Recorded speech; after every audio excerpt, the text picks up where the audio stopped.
Welcome to another episode of Muddy Night Lights, powered by Farm and Home Supply. I'm Muddy River Sports Editor Matt Shuckman, along with my trusty sidekick, Christopher Dewar. Happy Football Monday, everybody. How many people call you Christopher?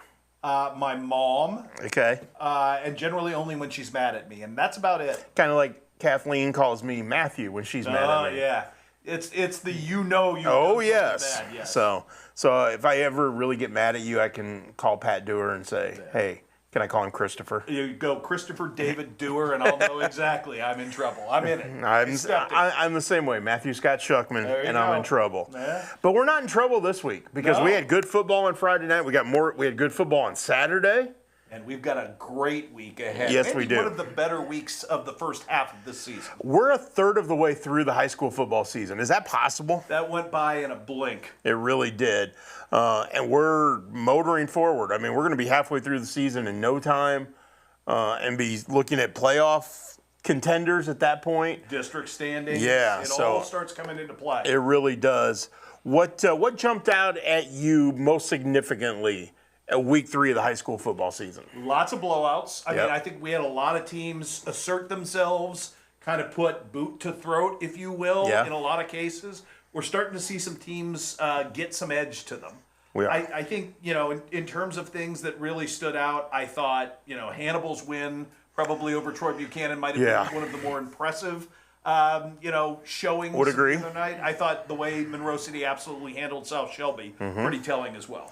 It really was. I got to see Illini West take on Macomb at Macomb. Really impressed by Macomb's defense. I think there's still work for Macomb to do offensively there. But Illini West had played really well through 2 weeks, and Macomb's defense shut them down. They technically did not score offensively. An interception was fumbled into the end zone, and Illini West recovered. That's how Illini West got its points. The Bombers are, when they're doing their work right on that side of the football, they're a load for just about anybody they encounter. And I think we saw something brewing out in Mendon for the second week in a row, a second half comeback, trailing at halftime, and the Unity Pace and Mustangs find a way to win, and they did so impressive fashion at Beardstown. That team's 3-0, looking like it's a playoff contender, and obviously it's got some big games ahead of it, one of which is big this week, and we'll talk more about that here shortly. But I think the Mustangs have really proven themselves through 3 weeks. They've shown an awful lot of chin and an awful lot of heart to this point, more than anything else, because as you pointed out correctly, the last 2 weeks, first of all, against a very good Carrollton team in week 2, and then this week against a Beardstown team that's probably played better than a lot of people thought and had them down. They've shown a lot of ability to fight their way out of a corner, and there's a lot to be said for that as a football team. That Unity Payson team is going to have to fight this week. Maybe, and somebody told me this week, who I respect in the WIVC, that Brown County might be the most physical team they've seen in a long time. That's impressive. Yeah, so it'll be a big showdown coming up in Mendon on Friday night. I know we're indoors, and I know we're here in the CDS Office Technology Studio, but I think I just had a bug fly into my eye. I'm sorry to hear that, man. I'm like, how is that a hazard indoors? I don't know.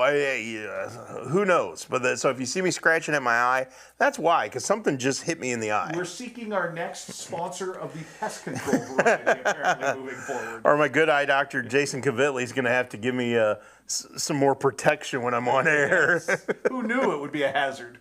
Hey, how about we run through the Week 3 scoreboard? Sounds like a deal. Brought Brought to you by Schottenkirk Toyota. Good sponsors of Shuck on a Truck, by the way, as well. Great people. Yes, fantastic.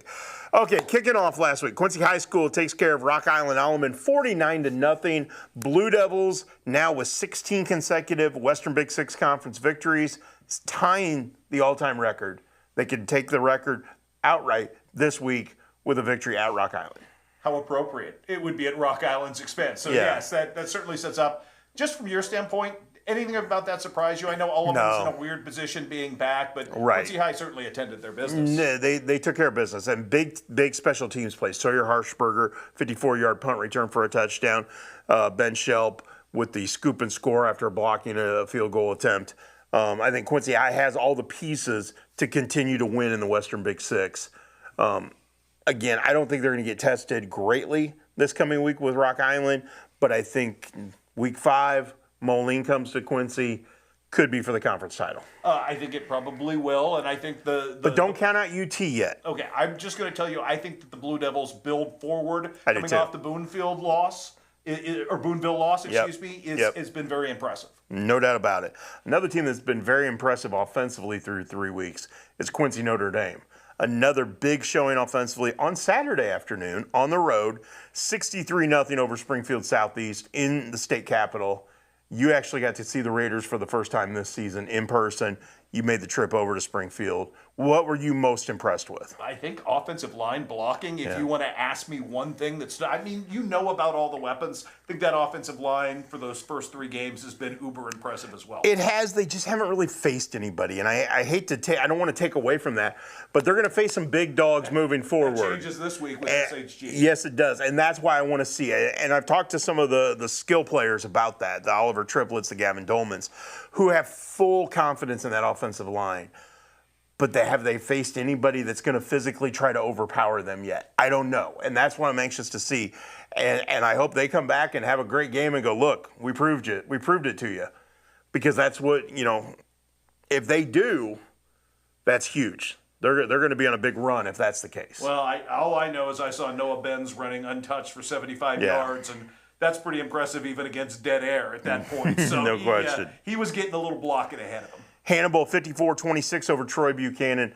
Big effort by the Pirates. It was, and it wasn't the cleanest effort defensively for them this season. Troy Buchanan, to their credit, was on the carpet, down 3 scores, and fought back and hit Hannibal with some bombs. Great thing about Hannibal in that game was Hannibal just kept finding a way to respond. Yep. And then, you had Cade Hoskins make that interception, right, and it changed everything back around and ball game. But I thought we saw the Wyeth Dorsey coming out party this week. I would agree 5 with touchdowns. You. Pirates move up to number 5 in the Class 4 state rankings, which just came out today. Yeah. So, again, I think they're gaining respect. Helias, which has not cracked the top 10 in Class 6, is just on the cusp of that, is 3-0.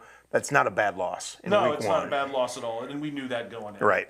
Camp Point Central, number 1 ranked team in Class 1A, 44-0 over Triopia. Not a surprise. Not a surprise. Not an easy place to play at Don Kemp Field, obviously, on the grass. Yep. But Camp Point Central is built for that, and, nothing surprising there at all. Brown County goes to Jacksonville route, wins 40-0. And again, I think the Brown County football team overall has been slightly underestimated, and I think it's rolling. Well, the Rockets haven't scored a point against anybody yet this year. It's been rough in Jacksonville for them, but Brown County, did what you do. You take advantage of that. You punch them and you be physical, and that's kind of what the Hornets have done to everybody this season. We talked about Unity Payson's comeback, trailing Beardstown 19-14 at halftime, come back and win 40-19. Sawyer Allen with a huge game. May hear a little bit more about him toward the end of hour number 2. Look forward to that. Maybe he shucked somebody up. He has the body type where that comes easier for him than most. Yeah, so, again, that's 2 second-half comebacks in back-to-back weeks.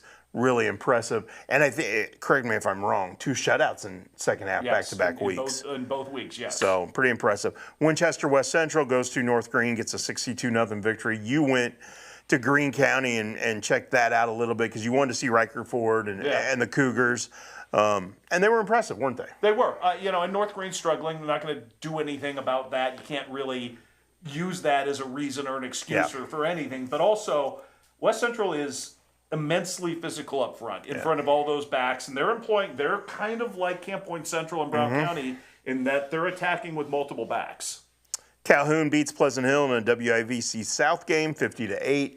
Old Oak and Bucket game. Yeah, the Wolves just don't have the firepower right now. Not yet. All right, the game I was at Macomb, 27-6 over Illini West.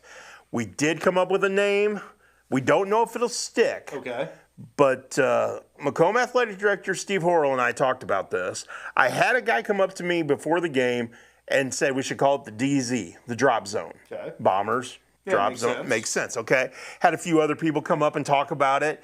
And then I was talking about it with Skitch during the game and before the game. And he brought all his grandkids and put them on Shuck on a truck. And it was kind of fun.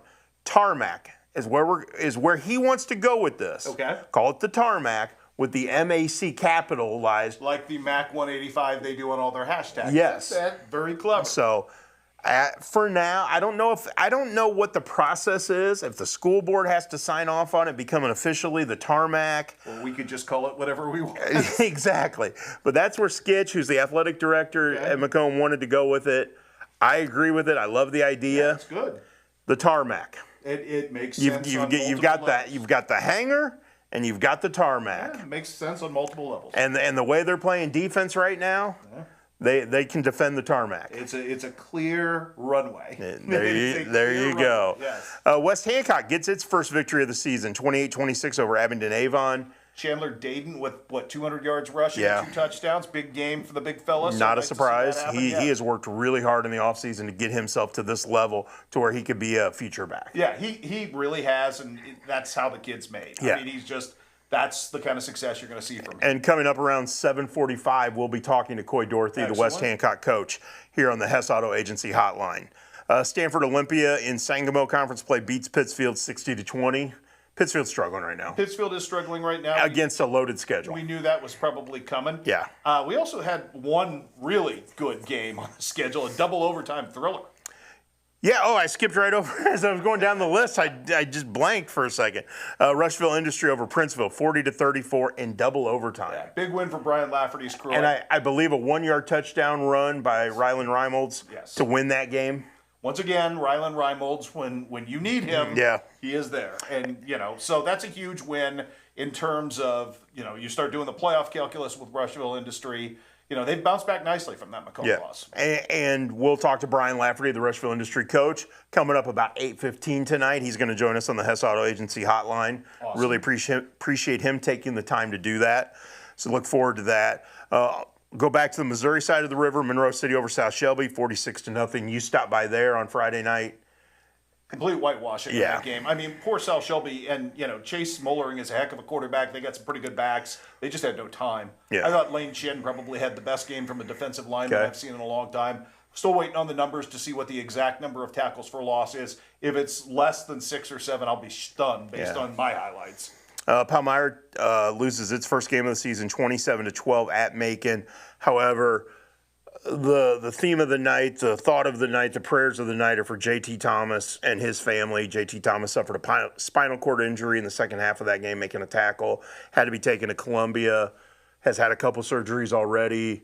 The community doing a tremendous job rallying around him and his family. No surprise there because we care about people here at a very high level. And I mean, I kind of made the point this week talking to some people. A week ago, I was talking to J.T. Thomas after the game. I know. And what an incredible game he had in the win against Bowling Green. And then to find out a week later that, he was having some serious issues with the condition, with the broken neck and everything that goes along with it and the 2 surgeries. It's just, it's jarring how fast life can change. It really is. I had an opportunity on Saturday to talk to Palmyra coach Justin Hutchings. He hadn't experienced anything like that on the field in 30 years of being around the game. I've never experienced an injury like that, whether it's high school or college, covering sports in all these years.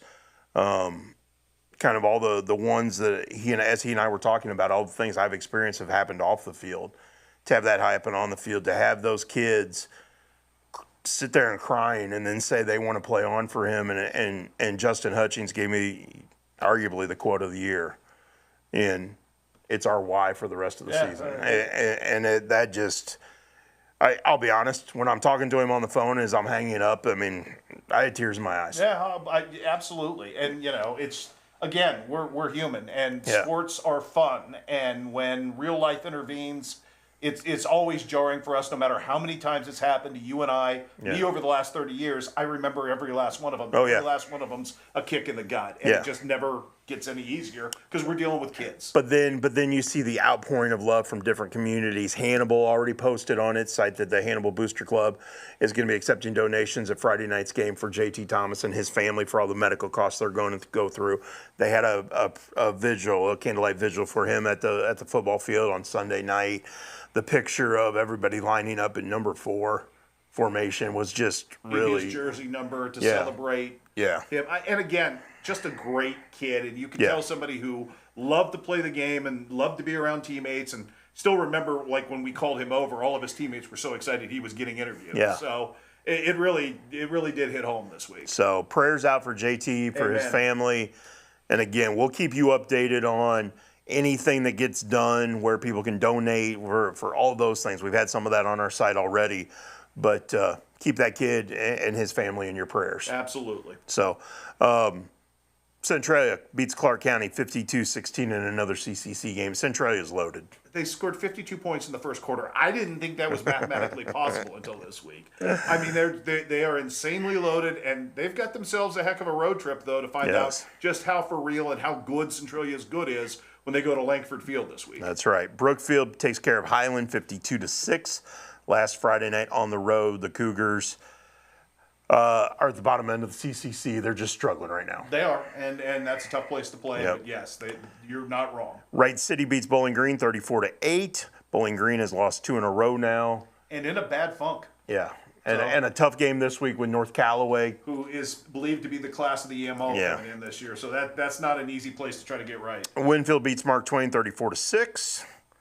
Again, Mark Twain, first year under Kevin Miles, has got a ways to go. Well, and Winfield came in at 0-2, and apparently they're much better than people anticipated. Van Far beats Louisiana 46-20. Get right game for the Indians, who were upset and stunned by Russellville a week ago.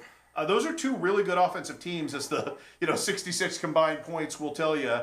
Van Far's just loaded, though. Yeah. I mean, they have a lot in the tank. North Shelby beats St. Paul Lutheran 44-40. North Shelby is just doing enough to beat people. Mm-hmm. They have not impressed the way some of their other 8-man local brethren have, like Paris or the next team on our list. Knox County over Schuyler County 71-6. There's something special brewing in Edina, just based on what they've done to this point. I have people who are convinced that they are going to beat North Shelby heads up, and that both those teams, when they meet, will be undefeated. So I've heard this from a couple of different folks.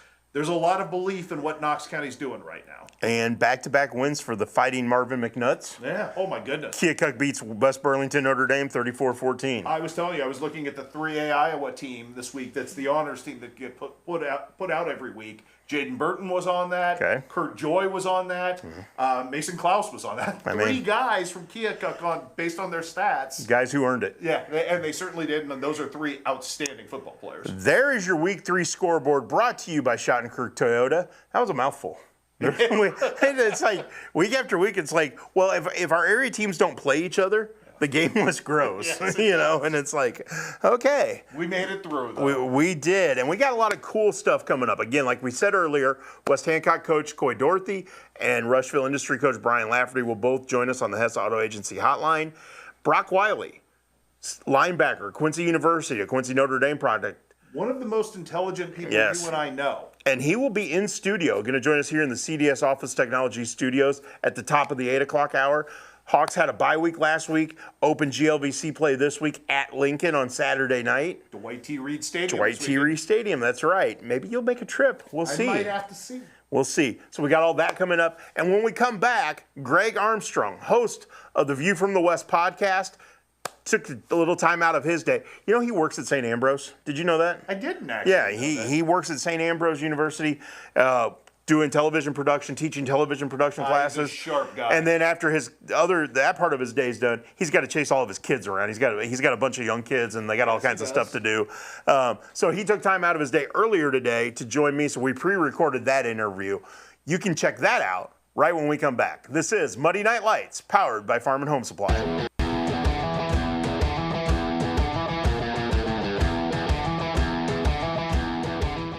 Since 1985, Hess Auto Agency has been your trusted source for pre-owned vehicles in the tri-state area. Families have experienced the Hess difference for generations and know they'll get the best vehicle buying experience in our region. With an ever-changing inventory, you'll find the right car at the right price. So when you want the best, don't guess. Choose Hess. Hess Auto Agency, 1124 North 24th in Quincy. We're at the forefront. We're the cutting edge of our industry right now. Whether it's dry needling, blood flow restriction, from performance prevention, therapy, all those aspects, it's all under one roof. I see huge returns as far as athletes getting better quicker. Top 5 reasons you should choose Blessing Raymond College. Small classes, peer tutoring, and lots of personal attention. financial aid opportunities, including grants, scholarship, and loan forgiveness. Successful outcomes from pass rates to job placement. Hands-on learning, clinical experience at multiple sites, and no wait list. The Simulation Center. Master clinical skills in this state-of-the-art facility. Be ready for anything. What are you waiting for? Enroll with Blessing Raymond College today. Kitchen and Bath Gallery of Quincy. Trained craftsmen and expert contractors with friendly professional service. Our design team helps with every step of the process, guiding you from a vision to reality with uncompromised service. Trust your home to the local experts. Get a free quote today. From concept to creation, Kitchen and Bath create remarkable spaces and innovative builds. Kitchen and Bath Gallery, your home reimagined. The aging population has more needs and they respond really well to what we do. You don't have to live in pain every day. Whether it's pain, whether it's motion, whether it's strength, they have a better quality of life just by providing an intervention. If you're not sure, just come in for a consultation. Are you as excited as we are that football season is back? Then you need to make Jersey's your one-stop destination for mouth-watering burgers, ice-cold beer, and all your local sporting events. So gather your crew and speed over to one of Jersey's two locations, 109 East Jefferson and Camp Point, or 115 East Main Street, Mount Sterling. Jersey's Bar and Grill, your hometown sports bar. We love beer! Welcome back to Muddy Night Lights, live from the CDS Office Technology Studios in downtown Quincy.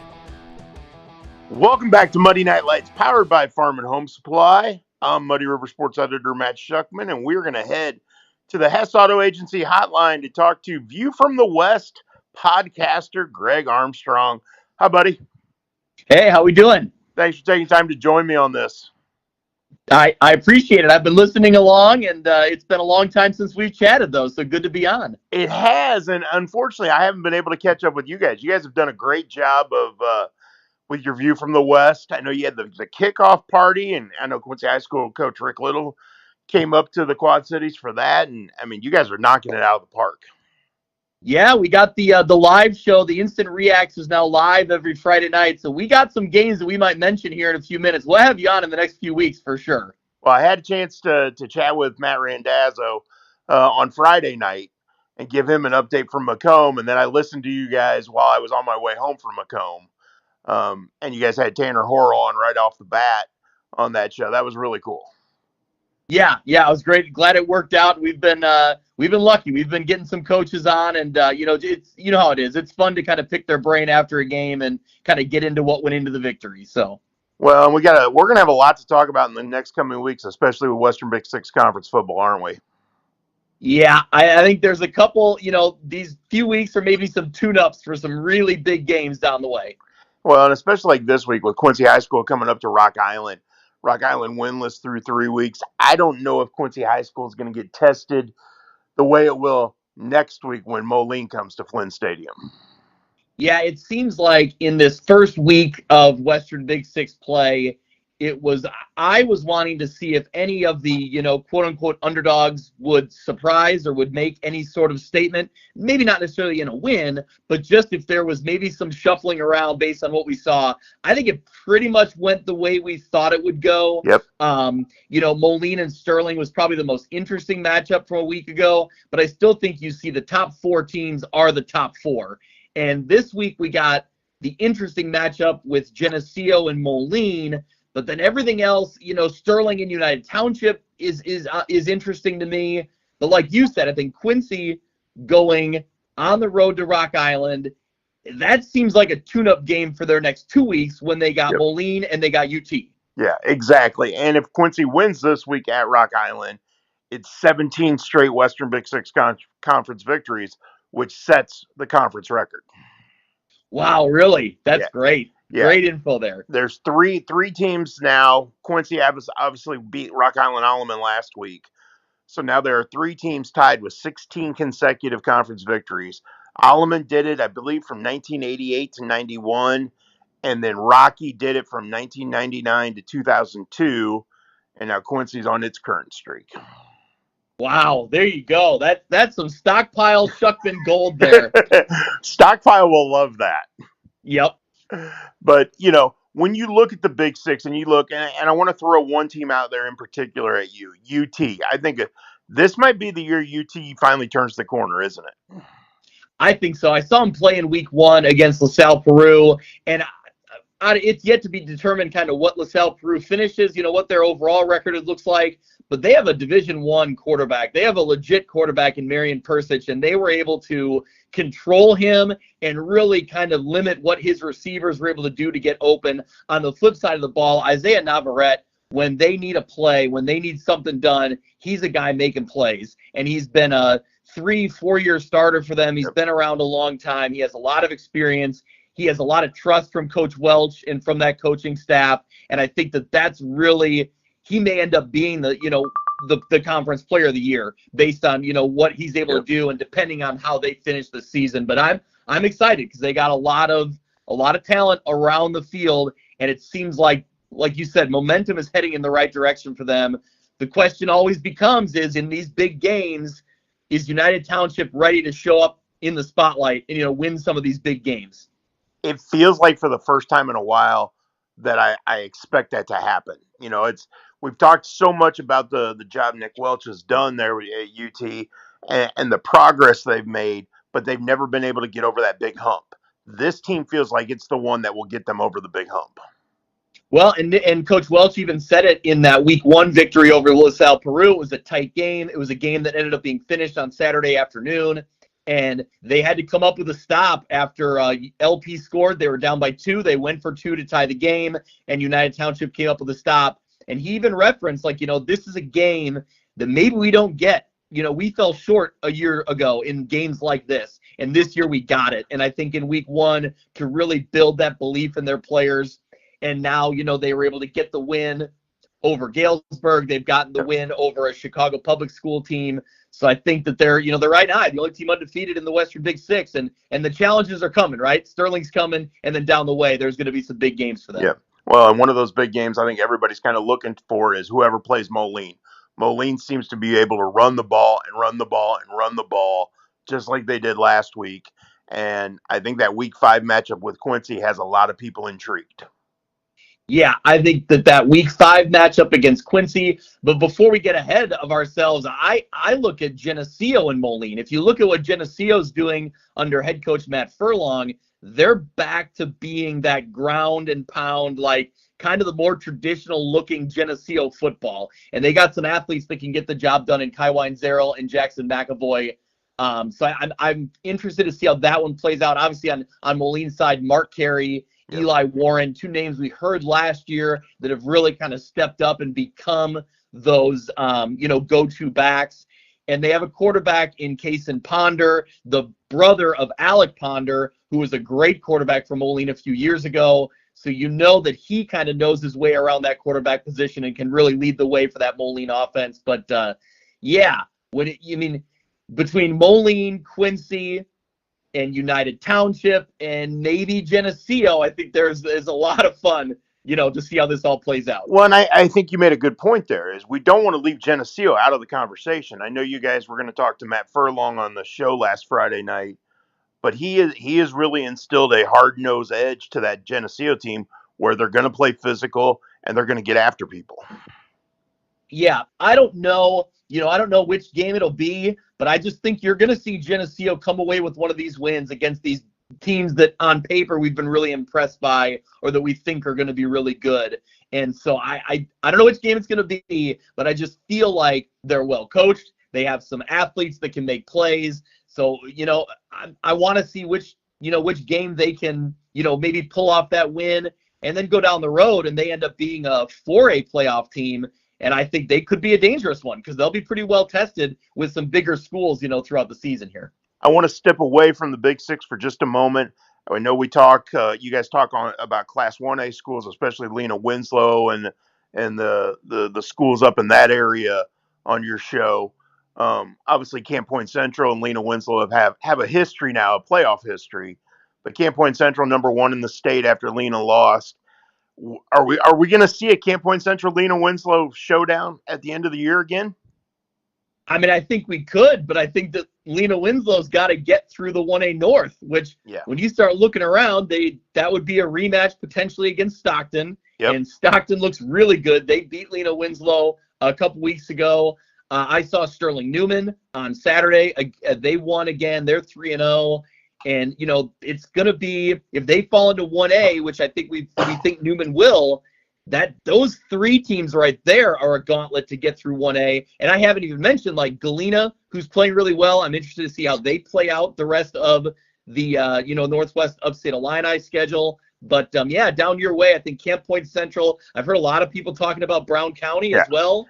I have more insight on that. I don't think it's guaranteed that Camp Point Central is the team that comes out of the South. As good as Camp Point Central seems to be, Brown County's very good. You've got some of those other WIVC South schools. Sounds like Calhoun's good again. I know Greenfield Northwestern just lost to Camp Point Central, but gave them a game. I think there's a lot of schools that I don't think it's cut and dry who the single best team is in 1A this year. Yeah, and it's a lot of fun, that 1A bracket with Camp Point Central doing what they've done the last couple years. It's a lot of fun to look across the board, North and South, and see a lot of talented small school football. And man, I'll take it. Give me a 1A game in November. I'll take it, man. I'm there. Well, I think we'll be at a lot of games come November because I think a lot of our teams are still going to be alive. Yeah. Yep, for sure. So, hey, man, I know you got lots going on. I really appreciate you taking a few minutes to join us and look forward to everything you guys do on the View from the West podcast. I appreciate it. Thanks for having me on. And like I said, in these next couple weeks, Quincy's going to be playing some pretty meaningful Big Six games. We'll bring you in to talk about it. We'll react to it on Friday night. Would love to join you. I appreciate it, buddy. Awesome. Thank you. That was Greg Armstrong from the View from the West podcast joining us on the Hess Auto Agency hotline. We are going to take a break. We will be back with more right here on Muddy Night Lights, powered by Farm and Home Supply.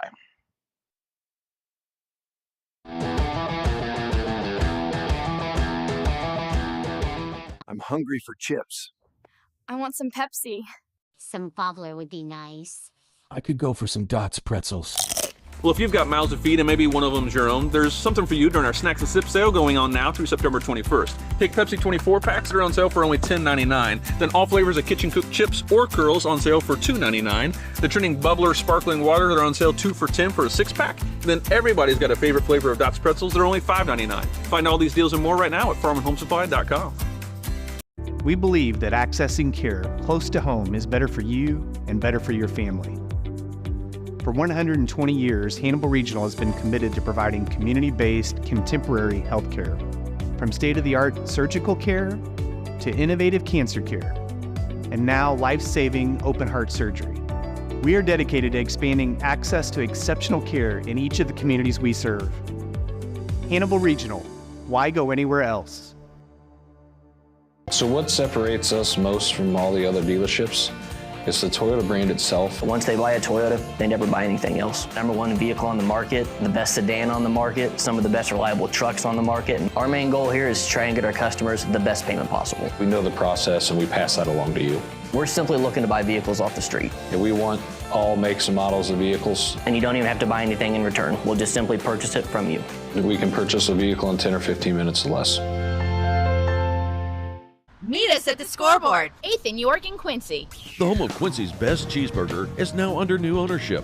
All our time-tested menu items, along with some great new additions, all cooked on our perfectly seasoned grill, are waiting for you. New wings and new sauces. Ice cold buckets at some of the best prices in town. Or even in a frosted mug. Corner bar comfort for your favorite game on 7 big screens. Or play your own game and win big. The Scoreboard, 8th in York and Quincy.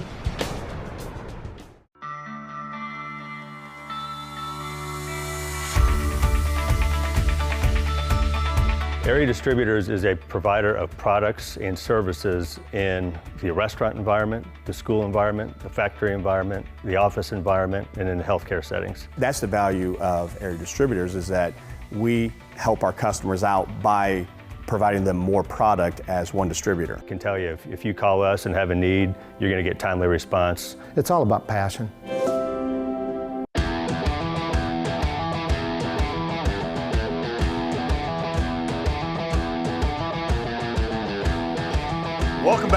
Spotlight's powered by Farm and Home Supply. Matt Shuckman and Chris Dewar coming to you from downtown Quincy in the CDS Office Technologies studio. Pretty good first half hour.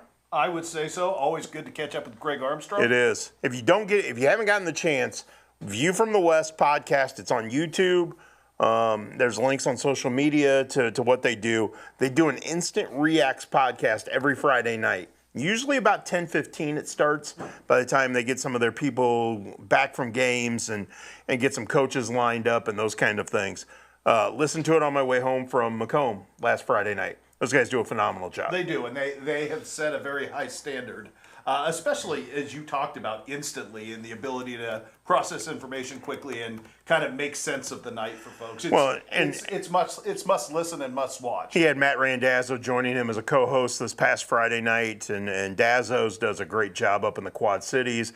Did for all those years of doing television. Now he's off on his own, doing his own little crazy thing. TV, you said? I didn't think anybody ever left TV. If they're smart, they do. So, and those guys, we work hand in hand with those guys on a lot of things, especially Western Big Six Conference related. So that's it's good to have Greg join us and take some time out of his day today to chat with me. You had Greg this week. You had Derek Paris last week. We've got some really good friends who help us bring context to everything. And what it does is it allows us to talk about some of the teams that we know our teams from our area are going to see that we don't get to see. No. And so we learn more about them and hope to educate the fans out there a little bit more about the teams that are playing, outside of our area a little bit. And you know as well as I do, everybody has the eye long range, especially these teams with big dreams and big designs on long runs into December. So, and again, we'll probably talk with Greg throughout the year. I know he and I have talked about maybe week 5, chatting up after the Moline-Quincy game.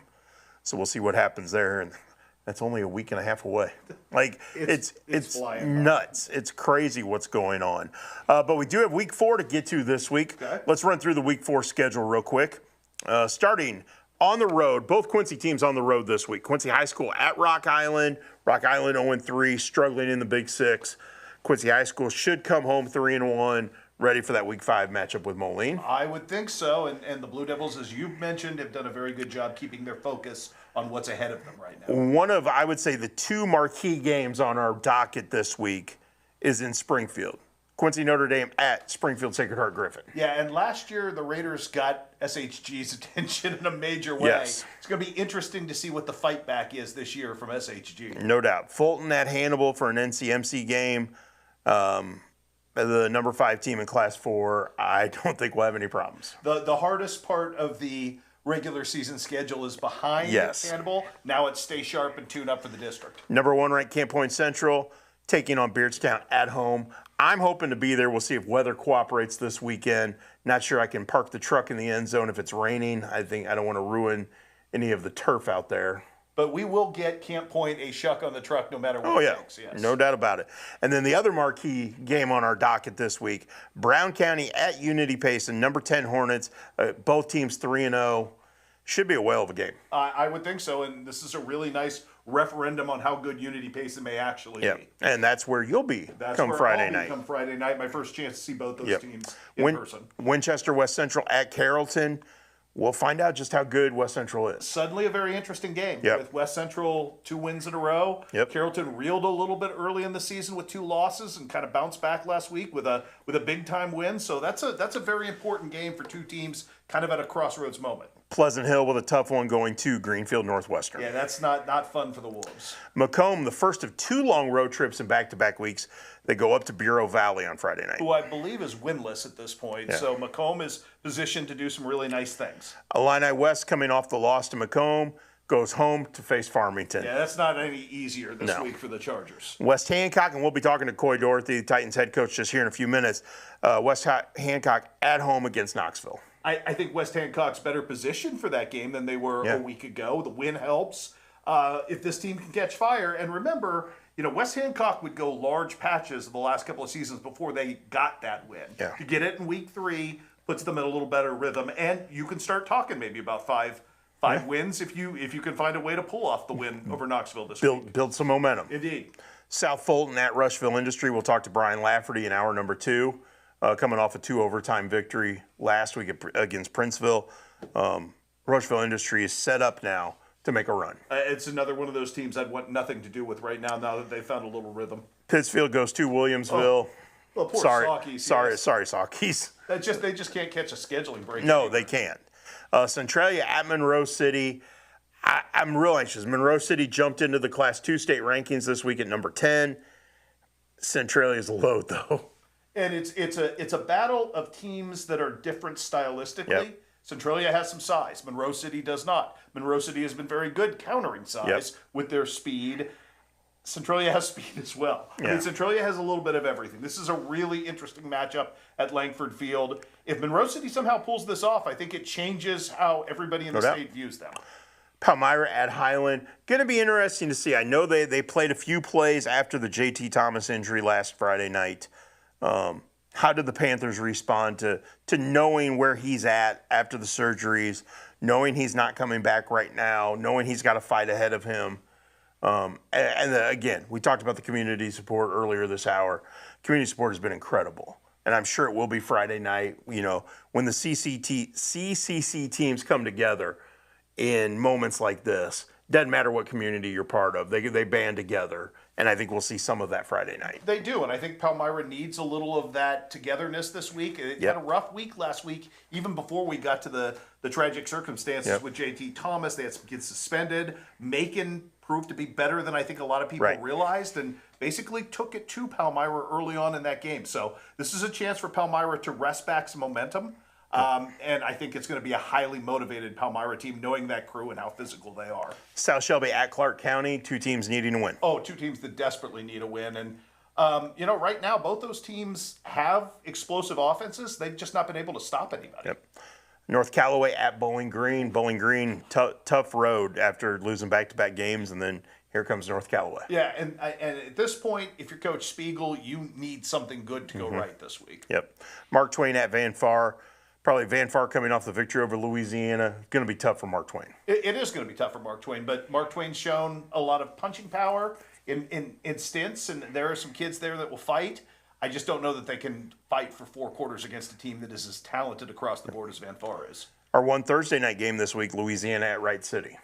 Wright City had a really big win last week against Bowling Green. Louisiana has shown some really nice things for Steve Geschwinder's team. And they are offensively dangerous out of the backfield. I don't know how good Wright City really is. I didn't think they were good enough to beat Bowling Green, and they laid the hammer last week. So I guess we'll see what shakes out of that. In 8-man football, Knox County at Bishop LeBlond. That's actually probably the biggest proving game to this point. Now, Bishop LeBlond isn't what they've been, but Knox County's annihilated everybody that's crossed their path to this point. Interesting game. Wellington Napoleon at North Shelby. Very athletic foe for North Shelby, which hasn't been great defensively yet. I mean, you see the points they've given up. True. And then Keokuk at Burlington. I think that's a wildly interesting game. And if Keokuk's for real, this is the type of game they have to start winning. And it sets up nicely as a tune-up going into district play next week with the rivalry game with Fort Madison, which is always huge.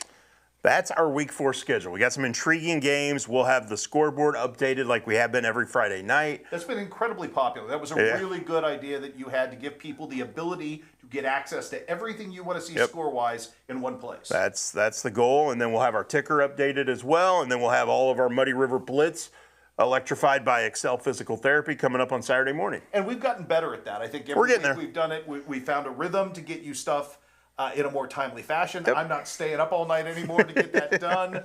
And this year during football, I'm getting a little bit of sleep. Yes, it's an improvement from week 1. Yes, so we'll keep powering away at that, and we're going to keep powering away right here at Monday Night Lights. So we're going to take a break. When we come back, Koy Dorothy, West Hancock coach, will be joining us. So stick around. This is Monday Night Lights, powered by Farm and Home Supply.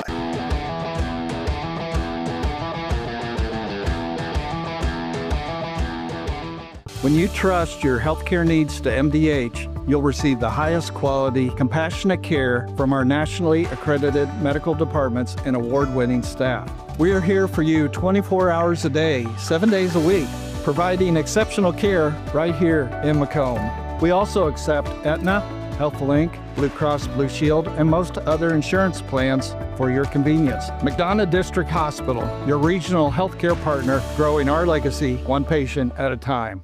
Does the thought of retirement overwhelm you? You are not alone. For over 25 years, Benson Financial Group has helped people just like you craft a plan to retire with purpose. Call us today in Quincy and Hannibal. We excel physical therapy locations in Quincy and Hannibal. You know, word of mouth has been really powerful. It always will be. We built that from relationships. Not only do we have great clinicians, but we have great people. This is the best group of therapists I've ever worked with. That's an advantage. For 135 years, State Street Bank has stood as a pillar of trust and stability in Quincy, Illinois. For generations, families have trusted State Street Bank to be part of their biggest moments. We look forward to the future with gratitude and excitement. Thank you for being part of our journey. State Street Bank, 135 years of banking you can trust.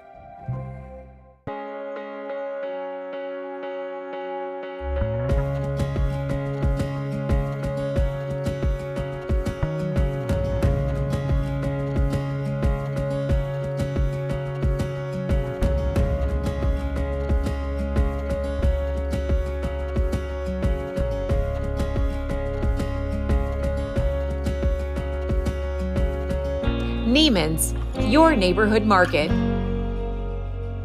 Kitchen and Bath Gallery of Quincy.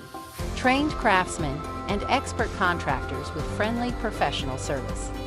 Our design team helps with every step of the process, guiding you from a vision to reality with uncompromised service. Trust your home to the local experts. Get a free quote today. From concept to creation, Kitchen and Bath create remarkable spaces and innovative builds.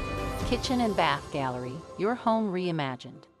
I think people here in the Quincy area are wanting something different. You know, people have to wait 2, 3, 4 weeks to get into a provider. Being independent allows us to do things differently. It's one of the things we've prided ourselves on, is getting people in the door quickly. That's an advantage. It's made us better. Not sure you're ready for retirement? With over 25 years of experience, the team at Benson Financial Group will meet you right where you are and craft a plan that's right for you. Call us today in Quincy and Hannibal. Welcome back to Monday Night Lights, live from the CDS Office Technology Studios in downtown Quincy. We are going to head immediately to the Hess Auto Agency hotline, and waiting to join us, West Hancock coach Koy Dorothy. Coach, how are you tonight? Doing good. How are you guys doing? Doing great. You guys, the Titans coming off a 28-26 victory over Abingdon Avon. It's got to feel good for your guys to get that first victory and head into week 4 with some momentum. Definitely. It felt really good. We were wanting to get a win as fast as we could this year. And, I mean, obviously we ran into two very, very good teams, very well coached in Farmington and Macomb week 1 and 2. And to see the kids bounce back from the first 2 weeks and just kind of get that first win off our back and head into homecoming week, and looking forward to go 1-0 again this week. Because the schedule was so tough early on, Koy, and you've had some past issues with taking some time to get that first win, how critical was it just as a turning point and a confidence point for your kids to kind of find that moment this week and to have a build forward moment? I think it meant a lot. The kids really, dove into the film and really just practiced extremely well this week. Especially coming off, a game that we did not play well on offense, defense, and really did not do well on special teams against Macomb. Now, Macomb's a very, very good football team. Tanner does a great job over there. But, that wasn't really our type of football that we've played and our standard that we want to play. But to have the kids kind of, put it behind them and just kind of move on was very, very critical. And going into this game, I had a lot of confidence just because of a great week that the kids had at practice. And you could just tell that they were confident and comfortable in what they were doing. And I think that helped out a lot on Friday night. Facing two teams that were kind of at the top of the conference in Farmington and Macomb, how much did that help your guys? I know some people might look at it as an unfavorable schedule, but seeing that quality of opponent first 2 weeks, how much did it help your guys? I think it honestly helped out a lot. Like you said, Farmington, state ranked 2A team, went really far in the playoffs last year, and we were really hanging with them up until about the third quarter. Our wheels kind of fell off, and they kept going. But yeah, I think having those two opponents at the start, kind of teaches our kids, the level and the standard of a program that I envision us to have here at West Hancock. And Farmington and Macomb do a great job. That's the type of football I want to have here, and I think to see that and to play against them and compete against them at a high level that we did, I think is good, and I think it really helped us in week 3.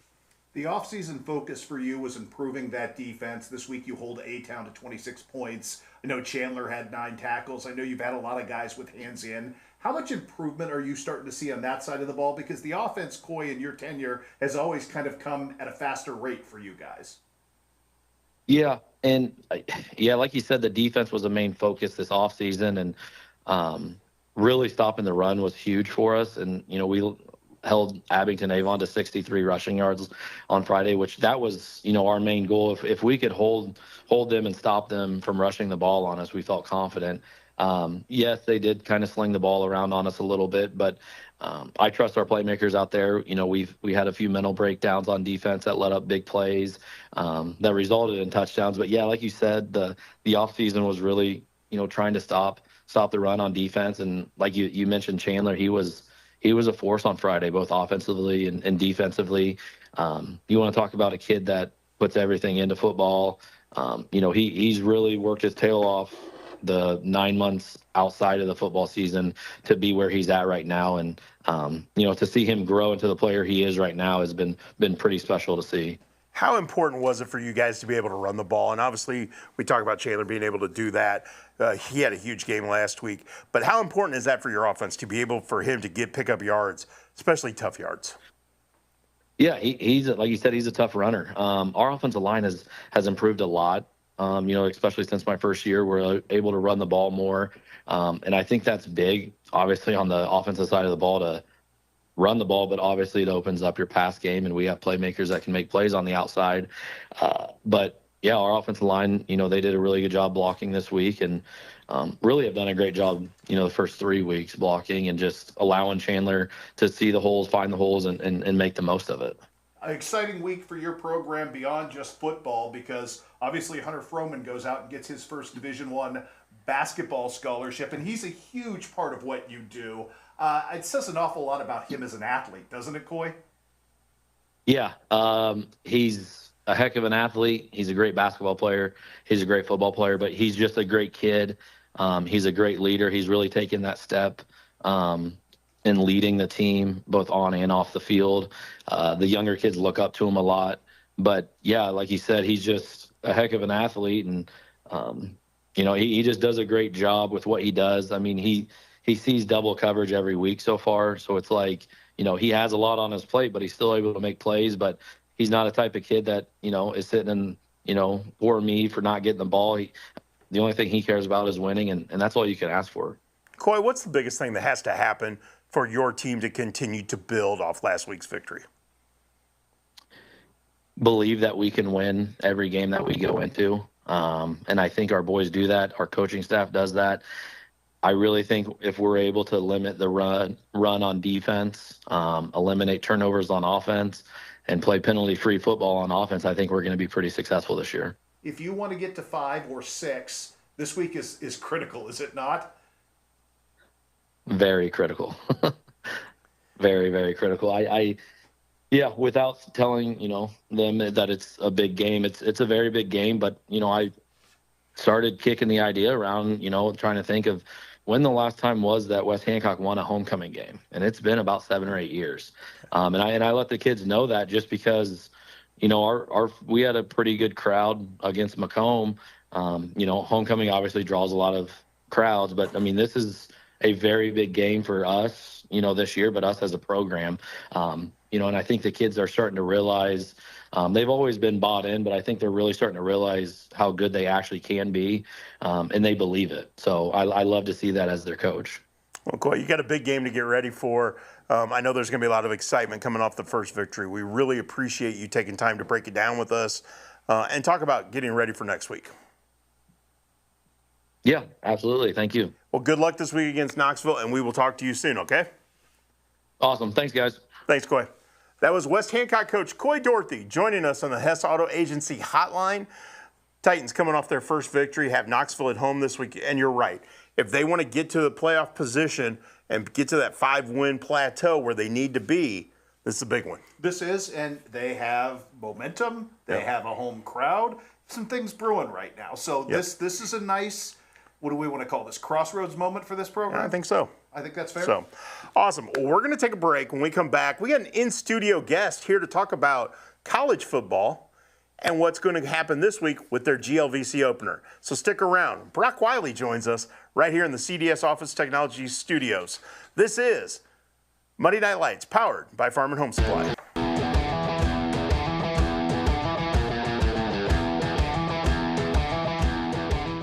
So what separates us most from all the other dealerships?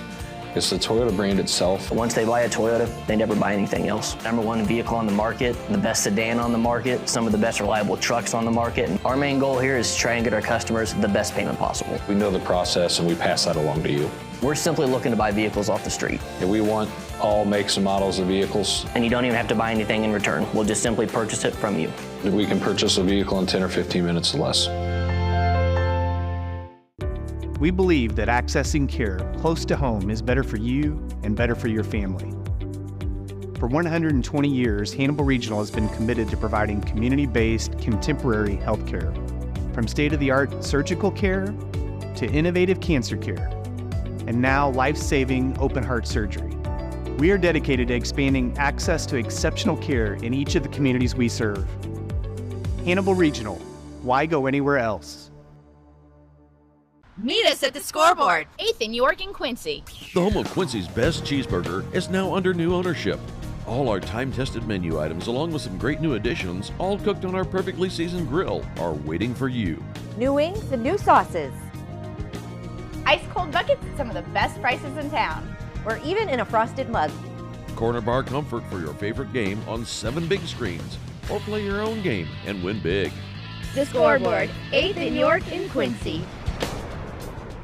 I think people here in the Quincy area are wanting something different. You know, people have to wait 2, 3, 4 weeks to get into a provider. Being independent allows us to do things differently. It's one of the things we've prided ourselves on, is getting people in the door quickly. We can really help those student athletes. That might be the difference between getting in a game versus not getting in a game. And not just if there's been an injury. We can help them get stronger. Having the relationship with Excel Performance Health and Wellness is a game changer. I don't really think there's anything like it in the area. That's an advantage. It's made us better.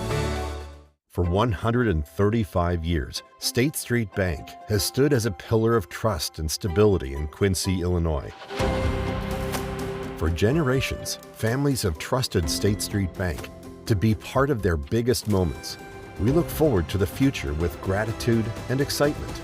Thank you for being part of our journey. State Street Bank, 135 years of banking you can trust.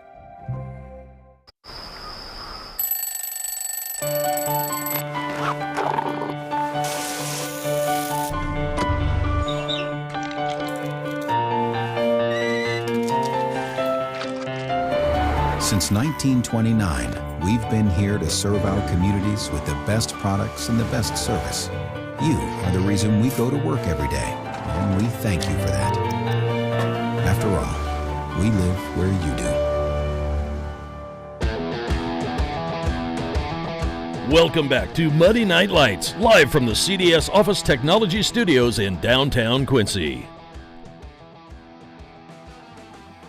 Welcome back to Monday Night Lights, powered by Farm and Home Supply, coming to you from downtown Quincy in the CDS Office Technology Studio. I'm Muddy River Sports Editor Matt Shuckman, kicking it tonight alongside Sports Director Chris Dewar. It's been a fun first hour. It has, and I'm really excited about our next interview. Me too. When you talk about a true scholar athlete. Yes. Brock Wiley hits every box. He does, and I have a lot of fun talking to him after practices and his whole team. I can imagine. I love being out at Quincy University football practices. Haven't been in one for a few days, so I got to get out there this week or Coach Kildare will be mad at me. He might make me run sprints. And then he'll have to get like oxygen and all that. You said it, not me, buddy. But joining us right here in the studio, linebacker Brock Wiley. Thanks for coming in. Thank you for having me. It's you guys head on the road this Saturday for second of 3 road games in a row. Go to Lincoln, Dwight T. Reed Stadium in Jeff City for the GLVC opener. Big game for you guys, isn't it? Oh, absolutely. Opening GLVC play, it's always a big one. GLVC is a tough conference every year, but we're excited for the opportunity. You had success in the GLVC last year. One of the best seasons Quincy University's ever had in the GLVC. Does that motivate you guys moving forward? I know you don't rest on last year's success, but do you go, okay, we gotta live up to that standard? I think so. I think every season's new, but obviously we're trying to carry that success, a little bit of success we had from last year, but also knowing that each opponent's different, especially every year, whether it's defensive schemes, offense philosophy. It's something new every week, and we're just excited for this one. 2 wildly different games to open the season. Brock, what have you learned about yourself, A, in success in the season opener, and B, kind of bouncing off a frustrating effort, as you've admitted, in that second week of the trip to Chicago? Yeah, it's kind of tough to evaluate.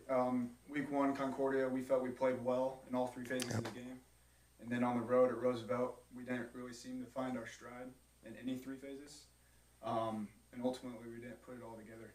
So we're excited for the opportunity coming off the bye week to really improve off of that and try to replicate what we did week 1. What was the message during the bye week to kind of get you guys back in rhythm? Sure. Usually throughout the season, you have the weekend to kind of lick your wounds or really adjust before the next week. But since our bye week was this week, we really focused in on our mistakes a little more. But I'd say about Tuesday, Wednesday rolled around, then we're focusing on what's next, and it's really just turn the page mentality. I am super impressed with everything that has gone into your career, Brock, but especially the fact that there was a crossroads moment for you in high school where you fractured your back, and this career might not have even gone forward.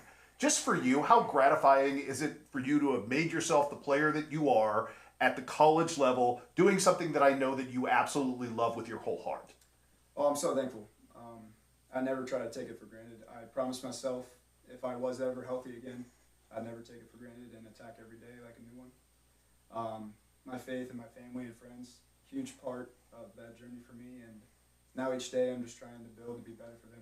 You built yourself back up, and that can't be easy with the body injury that you suffered. Your workouts are insane in the way that you approach them, and they're not traditional. How did you kind of find your path there, and how has that kind of led you to the future that may indeed go into the medical field or dentistry or all the things you're looking at?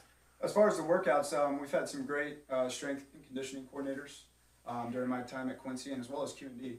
I mean, we train like athletes, and we build muscle and strength, and then also quick twitch speed that you need as an athlete.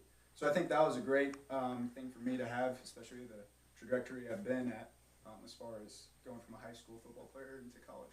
Coming from a family of athletes and having an older sister who played at the highest collegiate level in volleyball, a brother-in-law who was one of the toughest high school football players I can remember, an older brother who played football, younger brother who's going to play football and, is currently coming up through the ranks, and a sister who's one of the biggest hitters right now on the high school volleyball scene.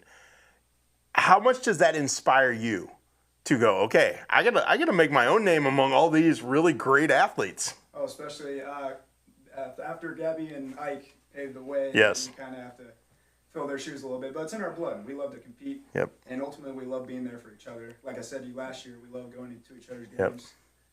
Being able to support each other, and our parents do a great job trying to find time to go to everyone's games and practices and whatnot. But we love playing sports and competing. But not only that, you're an uncle now. How cool is that for you to be able to have a little one around and run around and play with? That's amazing. Even 2 years ago, Gabby has 2 foster boys too. Right. So I considered myself an uncle then, but even with Hank being born, it's just crazy. It really is a flash of light as far as like how I went from being a young child to now an uncle, and the responsibilities that come with it. But it's just amazing to see. And Gabby's a great mother, Nick's a great father, and I love watching them. How tough is Hank going to be? Oh, very tough. I call him Hank the Tank. Nice. I love it. You mentioned Nick being a tough high school football Yes. player. I think Hank's the next one. Nick, okay, a story for you about Nick. Nick played, I think it was his senior year at Hannibal, and he got a cut, and I can't remember, but it was a deep cut on his hand. And he said, just put a glove on it. And I don't know if he changed the glove multiple times during the game, but it would just fill up with blood. And he'd be like, take it off, put another one on, and just keep playing. I mean, there was no way he was going to leave that game. No, and that doesn't surprise me at all. That's Nick right there. Yeah. From a standpoint, Brock, of your future, and Coach Kilday talks about walking in and seeing you in a room with books piled in front of you of things he says he would never remotely understand. This constant search for you for knowledge. Are you competitive that way, kind of the same way you are in the field of endeavor with athletics? Because I know you're a guy who kind of has this voluminous need to learn. I think so. Coach Kilday harps on us on competing in everything we do, whether that's in the meeting room, on the field, obviously, in our communities. For me, academically, I like to do all my work throughout the day, exhaust myself mentally, and then by the time I get to practice, I'm ready to do something physical. And then after practice, my mental's rejuvenated, and then I can study some more. But ultimately, I think knowledge is fuel for the brain. Your brain's a muscle. You got to train it every day, and that's what I like to do. When you get to the end of that day, you've exhausted yourself mentally with school, you've exhausted yourself physically with practice. Do you just finally just sit and go, I do. Yeah. Quite often. And when I do that, that's when I pop on the film, and that's when I do my best thinking. Okay. When I'm not thinking. So when I turn on the film and I'm just kind of relaxing, that's when something clicks. I'm like, oh, they just did that. do you ever get away from it? Get away from whether it's the studies and the football and just go do something mindless, whether it's watch a movie, listen to music, whatever. Do you take that time to do that for yourself? I do. A couple times a week. Just last week, my family and I went dove hunting. Oh, very nice. Just a couple weeks ago. Yes, it did. And so we went dove hunting last Monday. That's a great time just to get away and enjoy nature. How many doves did you actually kill? We had 4 guys out there. I believe we killed 35. And how many shots did you actually take? I don't want to answer that. I would say, personally, I probably only killed 10 in about 20 shots. Oh, okay. Well, that's not a bad percentage for dove hunting. And this is a judgment-free zone. Yeah, trust me. You're talking to a guy who's missed big buck and was sick for 3 days, sick to my stomach after missing a big buck that was in prime spot. And I know dove hunting's not easy. You can kill a bunch, but you're going to use a lot of shells. It's not easy. No. They fly fast, especially the ones that come at you. Yeah, You have no that's idea. right. No idea. Brock, moving forward, we've talked so much about this defensive front and its potential. The hardcore question moving forward is just how good can all of you guys be in concert moving forward? No, that's a great question. I think we're getting there. I think we've saw glimpses the last 2 weeks. Ultimately, with our back four as well, I think they've played to the standard that we hope they do. And our ultimate goal is play as 11 as one, and I think we're honing in on that, especially this week, finishing our prep for Lincoln and then starting GOBC play. I mean, that's our ultimate goal is 11 as one. There's a history of linebacker excellence at QU. Certainly in the last, 5, 6, 7 years when you've got a Cody Leonard, a Peyton Chappell, a Brock Inman, Brock Wiley, you can go down the list. But you can take it back even further to a Dan Camp and an Ike Onike. The linebacker spot at Quincy University has been very special. What's it mean to you to be part of that lineage of quality linebackers? I think it's great. Ever since I've been at Quincy University, we had Peyton Plunkett, we had Brock Inman, obviously. Yeah. Trayvon Rhodes, Jackson Connell. I mean, there's endless amount of names of guys that just paved the way for the next generation. And I think they've done a great job of that, like you said, the last 20, 30 years. There is also some Q&D ownership of that as well, as you touched on. And for you, I know how proud you are to have been a Raider and how proud you are of the family legacy to do that. Just to be able to extend that across town, that has to be incredibly special for you. Oh, it really is. And with the addition of Taylor Scott this year, it's just great to see the Raiders succeed in the Central State 8 again this year, carry that success over. I'm hoping to make it to another home game or two. Good. And like I said before, love going to New Orleans volleyball games. Yep. Eli will be a future Raider. So. Eli's in what, 7th grade? He's in 8th grade. 8th grade, okay. I knew he was getting close to high school. What's it mean to you, though, to be a big brother and to kind of pass along to him, hey, here's what you got to do if you want to play well and succeed and get the most out of your ability? I love being his big brother. I give him a lot of tips. I also give him a lot of crap. Of course. But like Ike, he plays quarterback, and he wants to be a quarterback. So in that regard, I can't help him a lot. Right. I can give him the defense's point of view. But no, he's doing great. He's progressing in all the right ways, and I'm excited to Does he have Ike's gunslinger mentality? I don't know. Okay. Does anybody? Yeah, true. Ike had the gunslinger. Eli has the size. So True, if you yeah. Put them together, I think he'll be elite. I like that. Well, dude, this has been fun. Thank you so much for taking the time to come in here. I know you got a lot of stuff to worry about. School, getting ready for Lincoln on Saturday, 6:30 kickoff in Jeff City. Like we said earlier, big week ahead for you guys, isn't it? Absolutely. No, we're excited. GLBC play. I mean, it's an exciting time of the year, and we're going to get ready for it. And need to get back on track. So for whatever it is, Brock, thank you so much for the way you represent this community and all things that you do, because I think it does set a standard that a lot of young eyes look to, and for somebody from their hometown to see it, I think it resonates differently. Well, and I think that's part of it. And you and I have talked about it in the past, the decision to stay at QU, stay, where you went to high school. I know you grew up in Hannibal, but I mean, this is home. Right. Being home is important, isn't it? Absolutely. I get to see my family a lot. Everybody I know and love is here. I support the town and play for the town that I grew up in. It means everything to me. Awesome. Well, good luck on Saturday. And again, thanks for taking the time to come in the studio. Thank you so much, guys. I appreciate it. That was awesome. That was Brock Wiley, Quincy University linebacker, joining us in the CDS Office Technology studio. We're going to take a break. When we come back, we're going to catch up with Rushville Industry coach Brian Laferty. So stick around. This is Muddy Night Lights, powered by Farm and Home Supply.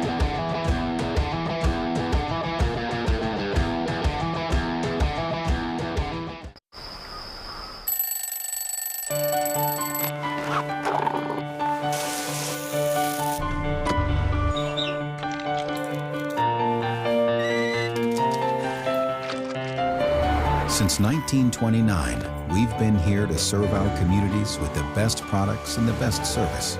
You are the reason we go to work every day, and we thank you for that. After all, we live where you do.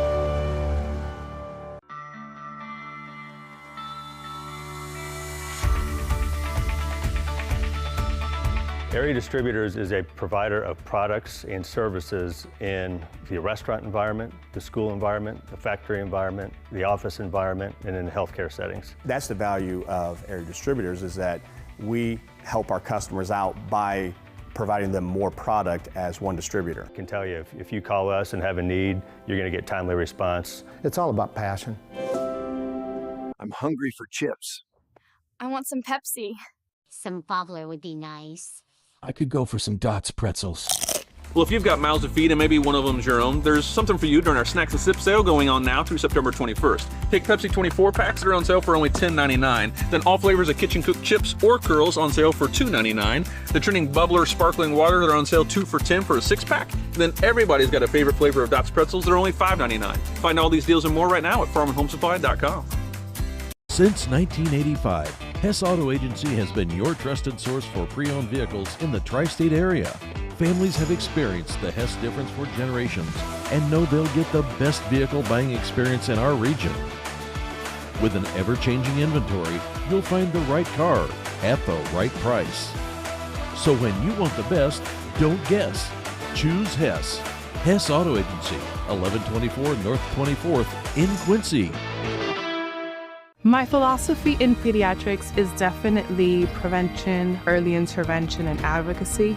Being an advocate for my patients is one of the main reasons why I got into pediatrics in the first place. I like working close with families and being able to empower moms, especially first-time moms, or empower any caregiver. MDH Peds gives that family-centered care. My name is Leilani Segura, and I am a pediatrician at McDonough Districts Hospital.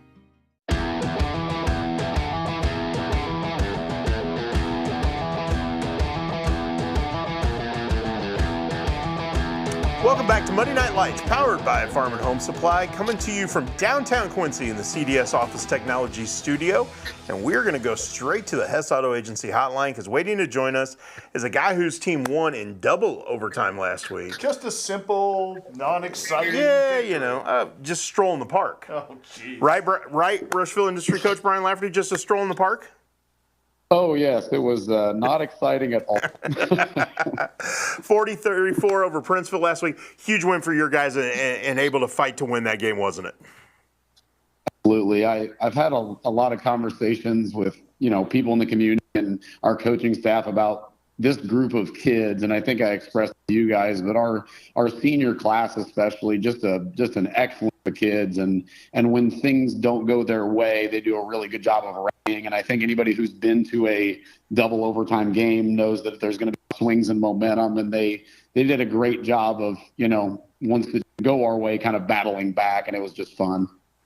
Things didn't go your way opening night against Macomb. The last 2 weeks, you found a way to fight your way out of that corner with these kids, and you needed that based on what you want to do, and I think some of the expectations of you. Again, you've talked about the character of your team and how high that is before you even get to the talent level. This is a big show of that, is it not? Oh, for sure. And you mentioned at the beginning of the year, Macomb, I'll even throw, we played Brown County in our scrimmage. And so our kids were able to see a couple of really good football teams to start the year. And we addressed that. We said, hey, listen, you're going to start the year with some really good teams. And the way that they approached responding from it was excellent. We've kind of said, hey, regardless of who the opponent is, we are going to try to get better each day. And it's been a group that's able to compartmentalize and say, hey, we played this team. These are the things that we maybe did wrong. And we're just going to go to work on Tuesday and address those things, go to work on Wednesday and those things. And you mentioned long-term goals. We've actually really said this year, hey, let's focus on today, right? And I did say to our kids, though, it's okay to be really excited about a double overtime victory like that. It's okay to be excited about that. And so we did take a moment, and because I told the kids, it's one of the most exciting games I've been a part of at Rushville. I've been fortunate enough to have 2 double overtime games. So that's the second. The other one was the BWP 1 years ago. Was there a moment Friday night where you just kind of went, okay, guys, I believe it. We're going to win. No matter how tight it is, this is the moment that tells me we're going to win. Was there one of those moments? Well, the funny thing about these kids, and I'll pick one of them in particular, Rylan Reimolds is always give me the ball, I will score guy. And at that, I don't know if there was an exact moment where I thought we were going to win because it just kept swinging back. I don't know how much of the detail of the game, but it was very back and forth from the beginning to the end. And so I'm going to say I didn't really know until he crossed the goal line on that last touchdown. But, kids give me confidence just with how they act. And so, it was one of those games. You're an offensive line guy, have been your entire life, and you had to deal with some injury issues with your offensive line to start the season. That group rebounded. I mean, obviously, I'm not telling you anything you don't know. Princeville's got a pretty good defense. For you to push your way around and make things happen the way you did this week, I think that's got to be a vote of confidence, especially for guys who are maybe filling in spots they didn't think they'd be starting at the beginning of the year. Sure. I think with the offensive line group, it really does all start with Jackson Spencer. Jackson Spencer is probably going to be talking to you as a coach someday in years, if I had to guess. He is a director of traffic. He's a guy that's going to make sure that everybody knows, hey, this is what's going on. And then along with that, a couple of other, seniors, the Zach Winger, who's battled through an his own, Nolan Kettering. It's just a really good group of kids. And I have to throw in that Deegan Utter is a sophomore that has had to step into that guard role. As you mentioned, we had an injury early in the year to one of our best football players, Mitch Armstrong, and Deegan's done a really nice job with that. And it's a collective, and that we've always kind of said to our build, like, hey, listen, a good fake is worth 3 blocks. It's the old Tim Laferty thing. And so they've done an excellent job of their role. And so I would say when it comes down to filling in for a guy, it takes more than one person. With that in mind, and you throw out the 3, a good fake is worth 3 blocks, how much do your guys buy into, okay, we got to block? And so what if if I don't touch the ball, I'm going to block, I'm going to make a hole for a guy, I'm going to do this. How much do your guys buy into that it doesn't matter if they're not touching the ball because they still have a big part of this? Well, if you had film of the final touchdown, Sebastian Bertu pancaked a guy on the way to lead Ryland into the end zone. And our running backs coach, Aaron McDonald, he's actually the girls basketball coach as well. You guys probably know Aaron. He puts a huge emphasis on that, and they get decals for good blocking. And so I would it's definitely a pride thing for that group. And, you know, when you run an offense that we run, everybody has to be willing to block and everybody has to be willing to fake. And so, again, a testament to all of those guys that have been playing in the backfield. I think it's really easy to talk about your offense. And, I mean, obviously, when you have Ryland there, that kind of draws a lot of eyes. But your defense, I even thought in the Macomb game, the way Chase Bickerman played off the edge, the physicality that Jackson brings from the linebacker spot, there's a lot of potential in that group brewing right now as well. For sure. First of all, Coach Bickerman does a great job setting those guys up for success and being patient. With him, he always kind of says, hey, listen, these are the things that we have to do well fundamentally to play good football. And it involves a lot of things like pursuit angles and reading your keys and being physical. And I would say we have one of the better defenses we've had since I've been here. And you know, it's that same collective thing. And that maybe one guy isn't making 20 tackles, but we might have 6 or 7 that have, you know, 5 tackles or something along those lines. And so I would say our defensive potential is pretty high. And I know that Coach Bick is obviously optimistic about that as well. If you can slow down a group like Princeville, which again, they do a great job year in and year out of putting together strong offenses. And I thought we did, you know, enough defensively to obviously win the game.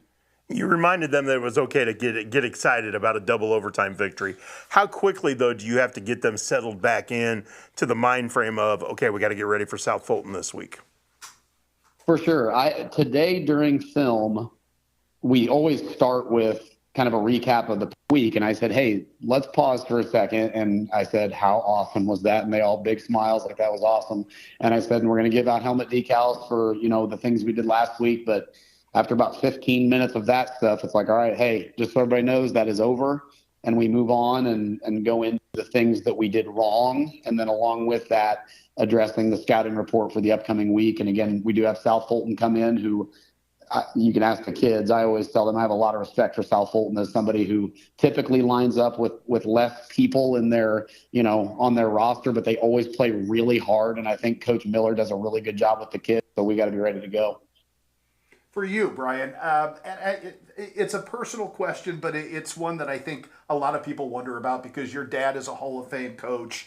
You and your brother have done phenomenal jobs in your coaching careers. When did you know that you felt the call to coaching and to do this and to impact young people in the very positive way you do? Because I've watched your practices and the way you speak to kids is a very special talent that you seem to have that maybe I don't know where that comes from, but you have this real innate ability to reach young people. When did you know that this was going to be the calling? Well, my goodness, that's a hard question. You know, I think it starts with the fact that I've been really fortunate to have great role models in my life, and most of them have been teachers and coaches. And, you know, starting with my dad, I you know, a lot of people connect maybe me being a coach to my dad and like all of the great things that he's done for people. But this is going to be odd, but like my mom had a huge impact on my life as well. And that she was a school secretary growing up. And my mom was always able to juggle 5,000 things. And along with that, being a coach's wife and you know, I think that she sometimes gets forgotten in there. And so it does start with my parents. And then as far as like me getting into coaching, I knew going into college, I was planning on being a teacher. And really it was like just happenstance. I was going to go to Western to be a teacher. Roy Goley got hired at West Prairie. He did not really have any coaches. I was planning on commuting from La Harpe at the time where I lived. And somebody got my name to him. And I ended up on his staff, and this is not a good thing, but I ended up coordinating varsity offense as an 18-year-old because his staff was very thin. And, you know, I want to say between the first like week of being at camp and stuff, I was like, this is what I want to do. And I'll never forget my dad if you remember the West Prairie days with Roy, we did not win a game for the first 3 years. And my dad said he knew that I wanted to be a coach when I continued to do it when we didn't win any games. And so, I don't know, it's a long thing. And along with that, I also, sorry to be long drawn here, but like coaching keeps my family connected, if that makes sense. We're all we are all brought together, like my brother and my dad, and it's just kind of what we do. And so it's probably a culminating of all of those things. I love the fact you brought up your mom because so many times people talk about teachers and coaches and all that. I think the athletic secretaries, the high school secretaries, the people who do a lot of that behind the scenes work get forgotten in the educational process, and they are as vital as anyone. Oh, for sure. And I jokingly tell some kids, like, my mom's seen way more football games than any of you. And it's just funny, like, you know, it's just, you forget that how important those people are. Hey, I have a question that I've always wanted to ask you, and I don't think I ever have. If you had to estimate on your football roster, how many of your kids, Brian, do you think know that you were a state champion in high school as a angler, fisherman? 100% of them know that. One, because of the internet. Two, because if they go to the school, they see the picture. And three, because I also coach bass fishing at Rushville. And so an interesting side note is, so in high school bass fishing, you essentially break into like twos, and my two that are in my boat are Nolan Kettering and Rylan Reimolds. So those are Rylan is a good Rylan and Nolan, Nolan's my center. Those I spend 8 or 9 hours in a boat with them numerous times throughout the spring. So I would say everybody knows, and we actually have a nice little bass fishing community in Rushville as well. Very nice. I know when I did Shuck on a Truck with Rylan, we talked about being a good old country boy. And he truly is a good old country boy, right down to hunting and fishing, isn't he? 100%. He is a good kid. There's a lot of those in Rushville, and I would say that the world is better when there are more of those types of people. Amen. I'm with you. Well, Brian, thank you so much for taking the time to join us tonight. Congrats on the double overtime victory, and good luck this week against South Fulton. Absolutely. Thanks, guys. Awesome. That was Rushville industry coach Brian Laferty. Fantastic job. He's always so good at that, and a natural communicator. And I know that's a pretty proud family tradition all the way across the board. And I will go back to this. The fact that he credited his mom as a school secretary, the school secretaries deserve so much credit that they don't normally get. He was raised right. He's got two amazing parents. That's the reason he's such a great guy. His brother's not too bad either. His brother's not too bad. His sister-in-law's not too bad either. They're good people. Good people. Well, thank you, Brian, for joining us. Well, we still got more to talk about when we come back, because we still have Shuck 'em Up coming up. Yeah, and I got a little chalk talk. I want to throw something at you when we come back. A little chalk talk. I want to get into the mind of doer. Oh, God help you. As a potential football coach. Okay, this is probably dangerous ground. It probably is, but we'll play it out. All right. Well, look forward to that when we come back, because I'm looking forward to it. So stick around. This is Muddy Night Lights, powered by Farm and Home Supply.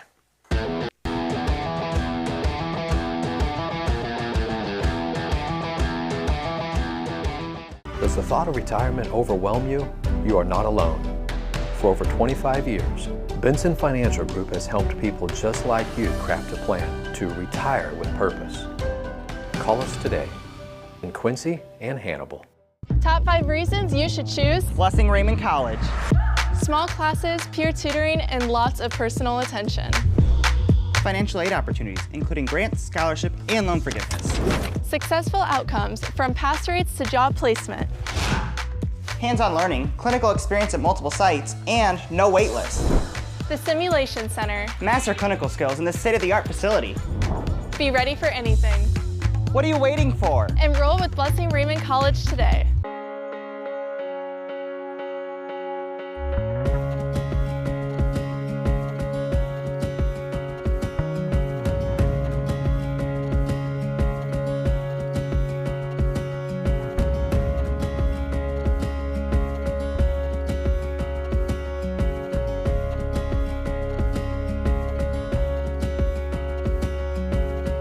Neiman's, your neighborhood market.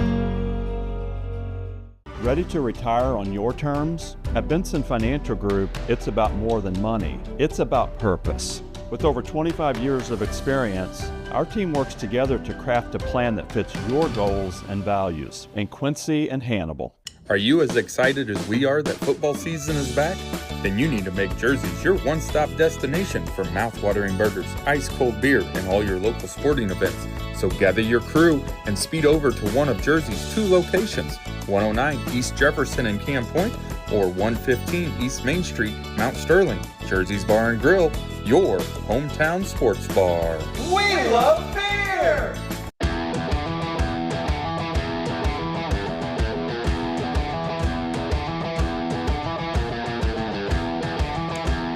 Welcome back to Monday Night Lights, powered by Farm and Home Supply, coming to you from downtown Quincy in the CDS Office Technologies studio. Matt Shuckman and Chris Dewar hanging out on a Monday night. I will say, for our fantasy football people out there who, it's Monday Night Football, Baker Mayfield did throw 2 first-half touchdown passes for anybody that loves Baker Mayfield. There you go. I don't know. I haven't looked at the score since, but... Is there a particular Baker Mayfield fan or fan of his team that you are speaking to? No, not necessarily. Okay. I know. I thought maybe you were going into one of your favorite athletic directors or something. No. Nobody brought that up. It popped in my head that there might be some people watching this who are interested in fantasy football and multitask away. We invite you to join us. And so Monday Night Football has multiple games tonight. Right. You got the Raiders against the Chargers. Tonight, you got a late game. Well, I have several fantasy football players in that game, so I get to go home and watch Monday Night Football. Hey, that's a nice, decompression. Yeah. And by the way, this guy, if you have not checked out our site on the weekends especially, the amount of work this man has done to put in, we had everything covered on Saturday. We did a great job, and it's staff-wide. It's Friday night, Saturday night. All of our stringers, all of our part-timers, everybody chips in to make sure we can do what we do. It's been a lot of fun, and we're getting better at this as we go. We're still only 4 years into 10, this. 15 years from now, we should be really good. Yeah, and you're what, a month and a half in now? Yeah. If I'm still standing in 10 to 15 years. If we're doing this in 10 and 15 years, it's going to sound, well, do you remember back in the day? Yes. Yes. Yeah. Couple of old coots on the set. We kind of already are. Well, we are that. Yes. Okay, so I want to dig into the mind of Dewar. Okay, God help. Okay, so we talk a lot of football on here. Okay. Obviously, it's a football show. It is. We've had a lot of great guests through all the weeks. Tonight have been great. Unfortunately, we had one set up to join us in hour number 1 in studio. Sawyer Allen, Unity Payson quarterback, ended up getting sick at school today. Got sent home from school. I talked to Matt Woodworth, the Unity Payson coach. Sawyer texted me, Sawyer, get better. You're needed Friday night against Brown County. So we understand why you weren't able to join us tonight. We will have you on. Don't worry. We'll get to you. I think he will merit that many more times before the season is over. I do too. And we will have a mention of him coming up here in just a little bit. So I've been told. Yes. So we can look forward to that. But what I wanted to dig into, since we got a little time here. Okay. If Chris Dewar was coaching high school football, and we're going to start on the offensive side of the ball. Okay. What would the Chris Dewar offense look like? Probably split back veer. Okay. Yeah. Because that's what we played, back in the day. Yeah. And, I'm a simple man with simple taste when it comes to football. And I was a guard, and let me pull and let me get out in front of people and hit them, because that's Brian Laferty, with the way how he talks about his guards. Yes. He would be the coach I would want to play for now and be a guard, because that's what I did. That's what I got to do in high school, and there is nothing more fun than being able to take a shot at somebody on a football field when they don't see you coming. Okay. Anybody who devalues the experience of being an offensive lineman has never pulled out on a sweep or a trap and destroyed somebody in the hole. Very well said. Yes, thank you. Okay, I guess. So Mark St. Clair would be a good coach to team up with, because the way the Pirates always ran the veer. He might exhaust me running up to the line of scrimmage as fast as I had to. I'm not the young man I once was. That quick snap out of the huddle, but yes, that would be the kind of style. As a defensive coordinator, how would Chris Dewar run his defense? So, forgive me for this, because I know you're a Cowboys guy. But I was always a fan of the 46 defense. Okay. The old school 46 defense, and as dominant as the 85 Bears and were with that schematic. No doubt. That was just, for me, and I always loved innovation in football. I grew up watching Tom Landry run the flex defense and how innovative that was at the time, and thought the man was an absolute genius. It was the highest level of football philosophy defensively. No question. And then to see something so different come out of. Yeah. I love when people go outside the box defensively. Okay, obviously you played guard in high school. If you had played defense, what position would you have wanted to play? If I had only been faster and not more flat-footed, I would have loved to have been an edge rusher. Oh, okay. So play me at defensive end and let me roar around the corner on tackles. That would have been my goal. A lot of people would have loved to play linebacker. I always loved that idea of on third down trying to make the big play. And I went my whole career as an offensive lineman without ever giving up a sack. Oh, wow. So that was also my claim to fame. Are you in the Rancho Cordova Hall of Fame because of that? Rancho Cordova Hall of Fame is very, very distinguished and awesome, and I am nowhere near that. Okay, who would be the penultimate, or who would be at the top of the Hall of Fame list of Rancho Cordova High School? For football or for all sports? For all sports. Jerry Manuel from baseball. Okay. Jeff Jenkins from baseball. Okay. Who were the Jenkins, Brett, who I grew up with, very good friends. Both had a shot at the majors. Jeff had a great career with Milwaukee. Yes, he did. Gosh, we had so many great baseball players under Okay. Chris Bosio. Oh, okay. I never knew that. Yes. Okay. Rancho Cordova was a baseball town for Okay. a lot of years, All right. and also a big football town. Our most famous football export is probably Troy Taylor, who was most recently, before being fired, the head coach at Stanford. Yes. And before that, very successful at Sacramento State. Yeah. Troy Taylor, I played with Troy. I was a sophomore when he was a senior. I didn't play with him. I caught a pass from him once in summer camp when he was throwing to everybody. Hurt my hand so bad, Shuck, but I never wanted to touch a football again. I love it. But yeah, I didn't like catching footballs. Well, you were a lineman. Put the gloves on my hands and let me hurt other people. I don't want to hurt. I'm a delicate flower, my man. I love it. Well, and again, I think, we talk so much about you having been here the last 30 years. Right. That I don't think people quite understand what it was like for you growing up in California and the people you were around. It was a lot like growing up here, except Cordova Lancer football, which at the time was the winningest high school football program in the country. Wow. Was kind of the same as, the Blue Devils. And everybody in town, that was the thing we gathered to do. So where a basketball Friday night it was in Quincy for me growing up. Saturday afternoon for us. Saturday afternoon for football in your place. And that's what I've loved about this place forever, that the town makes sports a part of their identity. Yeah, it truly does. And it's not just Quincy. It's every little town around here. And we're all known for something different here. Yes. Whether it's Liberty Cross Country or Beardstown Baseball or, whatever it is, everybody has their own niche. And that's really cool. That's really cool.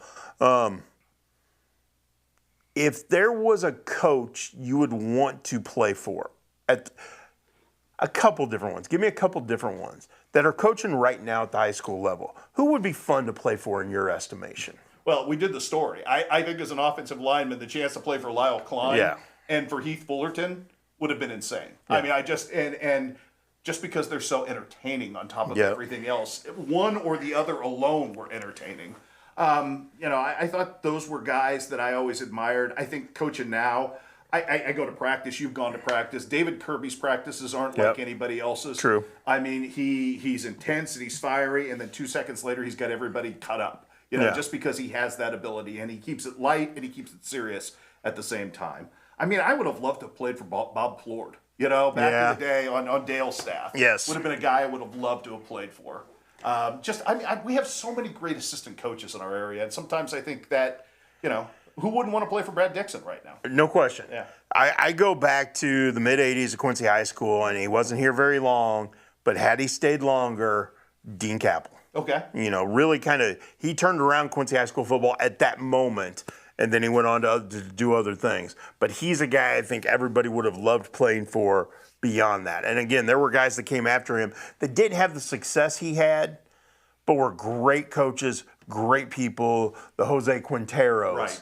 The Randy Dickens. I don't think we talk enough about how great, and I know after people pass, it's always great to praise them then, but there should have been more praise in the moment for what Randy Dickens did in his, in his stint at Quincy High again, because Rick Little wouldn't have had that thread of life within that program. No question. If Randy hadn't found that. Well, and I think, and again, I've written about it, how great an assistant coach Jim Wassman was over the years in a variety of sports. And again, one of my favorite coaches, one of my favorite people. But I think Jose Quintero falls into that category too. He did have the success as a head football coach at Quincy High School. So that people kind of forget about him. Right. But he went on to be a great assistant coach in both football and basketball, and a great ambassador, and stayed here. He could have gone on and said, okay, it didn't work out here, I'm going to go coach somewhere else. He loved this community. His wife loved this community. They raised kids here. I think you forget about those things, and you see some of those guys, the Ron Carnops, the Max Millers, the guys that I knew growing up because they were assistants at Quincy High School, or head coaches in other sports or assistants in other sports, and it all pieced together. To me, there's not enough credit given to the assistant coaches of any sport. No, there's not. And you think about, we talked about Tim Laferty earlier. Yeah. People forget about how great Jay Jones was on his staff. Yeah. People forget that Bill Reed and Bill Lapp were on Jim Unruh's staff every year. Yep. That's the amazing thing about this area is it propagates a lot of great assistant coaches as well. I have a question for you, though, Sure. because everything in my history here has been temporal. I don't know anything beyond the first 30 years. Or the 30 years that I've been here. I have always wondered, and I've never asked this question of anybody, I'm going to ask it of you. Great, okay. What was Quincy Notre Dame football like before Bill Connell? Because terrible. I can't picture. He is the most associated with a program human that I can think of. Well, you got to remember that you had, in a way, it's similar to Quincy High School. Because the early 70s, Quincy High School was good. Right. Won the first Western Big Six Conference championship. Produced athletes like Kerry Anders. Right. Who, And my God, what a bloodline that is. Exactly. And again, I think 3 Western Big Six titles in the first 4 years of the league. Made it to the playoffs. The first year of the playoffs obviously went down to East St. Louis and lost that year in '74. But then you had Quincy Notre Dame with success right out of the gate in the playoff system as well. Okay. And then both had some moments where, they'd win a few games, or like Quincy High School got to the playoffs in '86, but neither one found any traction, and certainly in Notre Dame. And again, a lot of great players. You talk about guys like an Eric Coleman and a guys in my age group, a Roy Hincamper, and a lot of great guys. But there wasn't any consistency. There wasn't success year in and year out. And Bill Connell changed it. Did people know Bill was going to be? Because he was fresh out of Culver Stockton. Fresh out of Culver Stockton. A guy from Tamborelli guy. A guy from Florida that had no ties to Quincy at all. And they just hit. And it just hit, And if you think about it, Quincy Notre Dame has done that with multiple coaches who their first head coaching job, here you go. Here's your first head coaching job at Quincy Notre Dame. Run with it. Eric Orn. Well, who is probably on the pantheon of all-time great girls coaches in the history of this. Bill Connell, first-time head coach, and look at what he's done, what he did. Greg Reese hadn't been a head coach before he took over the soccer program now 30 years ago. That's hard to believe. Think of what he has accomplished. I mean, you can go, and I know I'm missing some, and I'm going to miss some. Rhonda Jensen, when she took over the volleyball program, I mean, there are people that have just fit there, but Bill Connell fit. And for whatever reason, what was the magic that turned it? I don't know exactly. Those were the years I was in Columbia. Okay. And still connected and everything. Sure. But he had that magic touch. He made kids want to play football. He believed. Rick Little's done the same thing at Quincy High School. Yes, he had some people like Randy Dickens. Think about it. If they don't go to the playoffs with Alex Douglas at running back in 2003, maybe when Rick takes the job in 2007, it doesn't run the way it has. I don't know. But again, it's all about the right moment, the right time. And again, Quincy Notre Dame football was not good. You had some great players. Brent Fisher that played at EIU, and I could give you, a Barry Moore that played at Iowa State, and I've never known a time that Q&D football wasn't relevant. Yeah. And it when wasn't. I got here, it was like Q&D was just starting to rev up. The great Calhoun. Because you got here in '95. I got here in '95. The great Calhoun games that everybody talked about that I always wish that I could have, been a part of and seen. And that was always sort of the great mystery for me. I think I'd get a sense from reading your book and talking to people in this community what, the height of Blue Devil basketball was in '81. I think I'd get a sense of that. Yeah. I never got a sense of what Q&D was ever like football-wise before Bill Connell. Totally different. Okay. So that was education. There you go. See, we try to be more than just a couple of guys just chattering for 2 hours on a Monday night. But it's good chatter. It is. We have fun with it. We do. Let's take a break. Okay. Let's shuck them up when we come back. I'm excited about this one. Good one. I am too. We'll talk about that and more when we come back here on Muddy Night Lights, powered by Farm and Home Supply.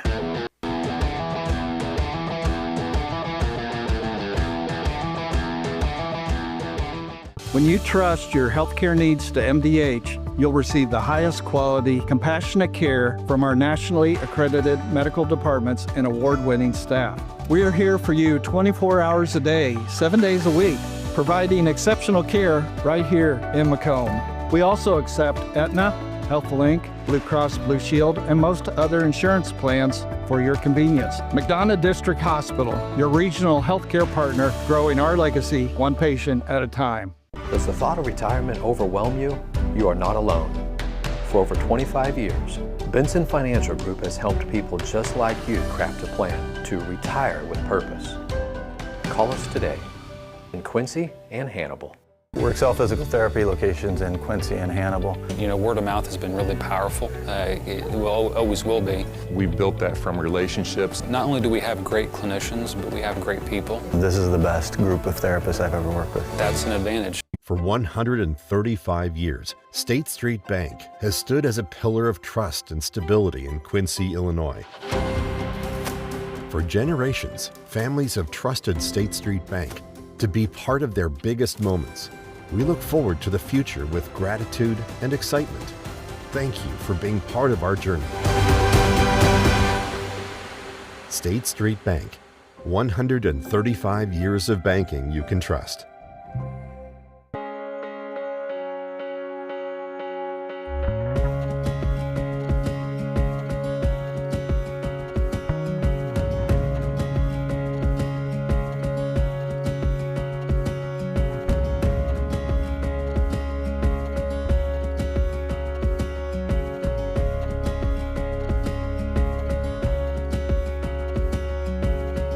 Neiman's, your neighborhood market.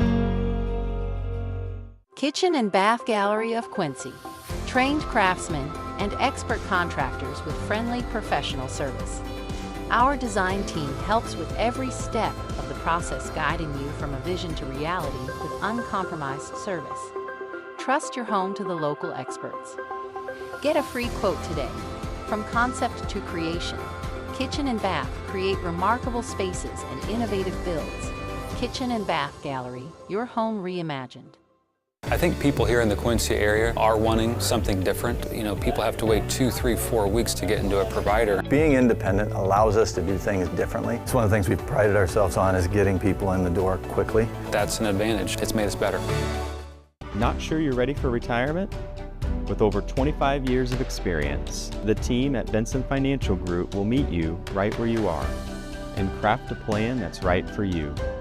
Call us today in Quincy and Hannibal. Welcome back to Muddy Night Lights, live from the CDS Office Technology Studios in downtown Quincy. Chris Dewar, we were going to have a guest in studio tonight, and we were going to talk to him about the play we're going to show next. Unfortunately, Sawyer Allen got a little sick today, and understandably so. Want him to get better, get feeling better for Friday night's game against Brown County. But the Unity Payson quarterback showed that you can be a quarterback and run over guys. He's a fullback in his mind, and he takes off. And we also saw this week that there are no Beardstown tacklers remotely as tough as a stomach bug. Very true. So unfortunately, we didn't get to talk to Sawyer Allen about this upcoming play. But he is our recipient of the Shuck 'em Up Play of the Week. And I'm excited about this, not just because it's great for Sawyer, but because we get to see Jeremy Platt do the LeBron thing again, which is my favorite part of every single show. So let's check out this week's Shuck 'em Up Play of the Week, brought to you by Platt Daddy Barbecue.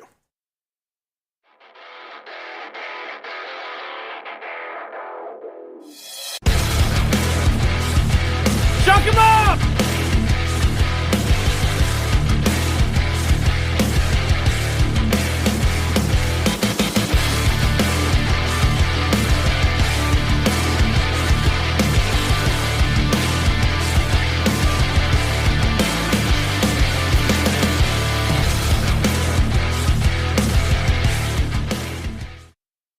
Anytime a quarterback, instead of going out of bounds near the sideline, lowers the boom on a defender, that's how you shuck them up. You made that point, and I think it's a valid one. Too often we're going with defensive guys. Yeah. You know, and this was pretty darn physical. Well, and I will tell you this. So we have on Friday nights, we have guys go out and shoot videos, yourself included, Shane, Holsey, Thad Request been doing a great job of shooting videos for us. So we collect all the videos, and whether it's we get some help from places like channel1450.com, Derek Paris and our buddies there, you know, and other places. And as I'm watching those, as I'm loading them on Saturday morning, I'm thinking, am I going to see a big hit? You know, and when I saw that one on Shane Holsey's video from the Unity Pace and Beardstown game, I immediately went, Shuck 'em up. That's quality stuff. And again, not the last time or the first time that Sawyer Allen will truck somebody on the way to wherever he wants to go. No doubt. And again, the Mustangs out to a 3-0 start. 2 great second half performances the last 2 weeks. Going to have their hands full Friday night at home against Brown County, state-ranked Brown County. Brown County is a team that doesn't just win, it beats up opponents. Yeah. And that's going to be the ultimate test of the resolve that the Unity Mustangs, the Unity Payson Mustangs have this week. Can you stand there and not wither with that giant offensive line and that giant defensive line, you know, beating on you for 4 straight quarters? And Trey Fullerton staring you down. He is really just kind of a natural in that linebacker position. I know people like what he does as a running back, and that's great and all. Give me that kid as a linebacker. Nah, I'm with you 100% there. We're going to take a break. When we come back, we'll finish up this week's episode of Muddy Night Lights powered by Farm and Home Supply and take a look at what's in store coming up next week. So stick around.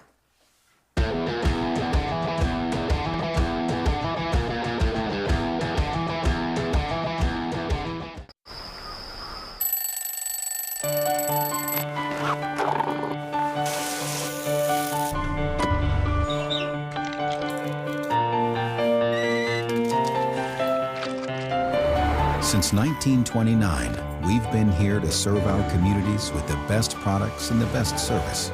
You are the reason we go to work every day, and we thank you for that. After all, we live where you do.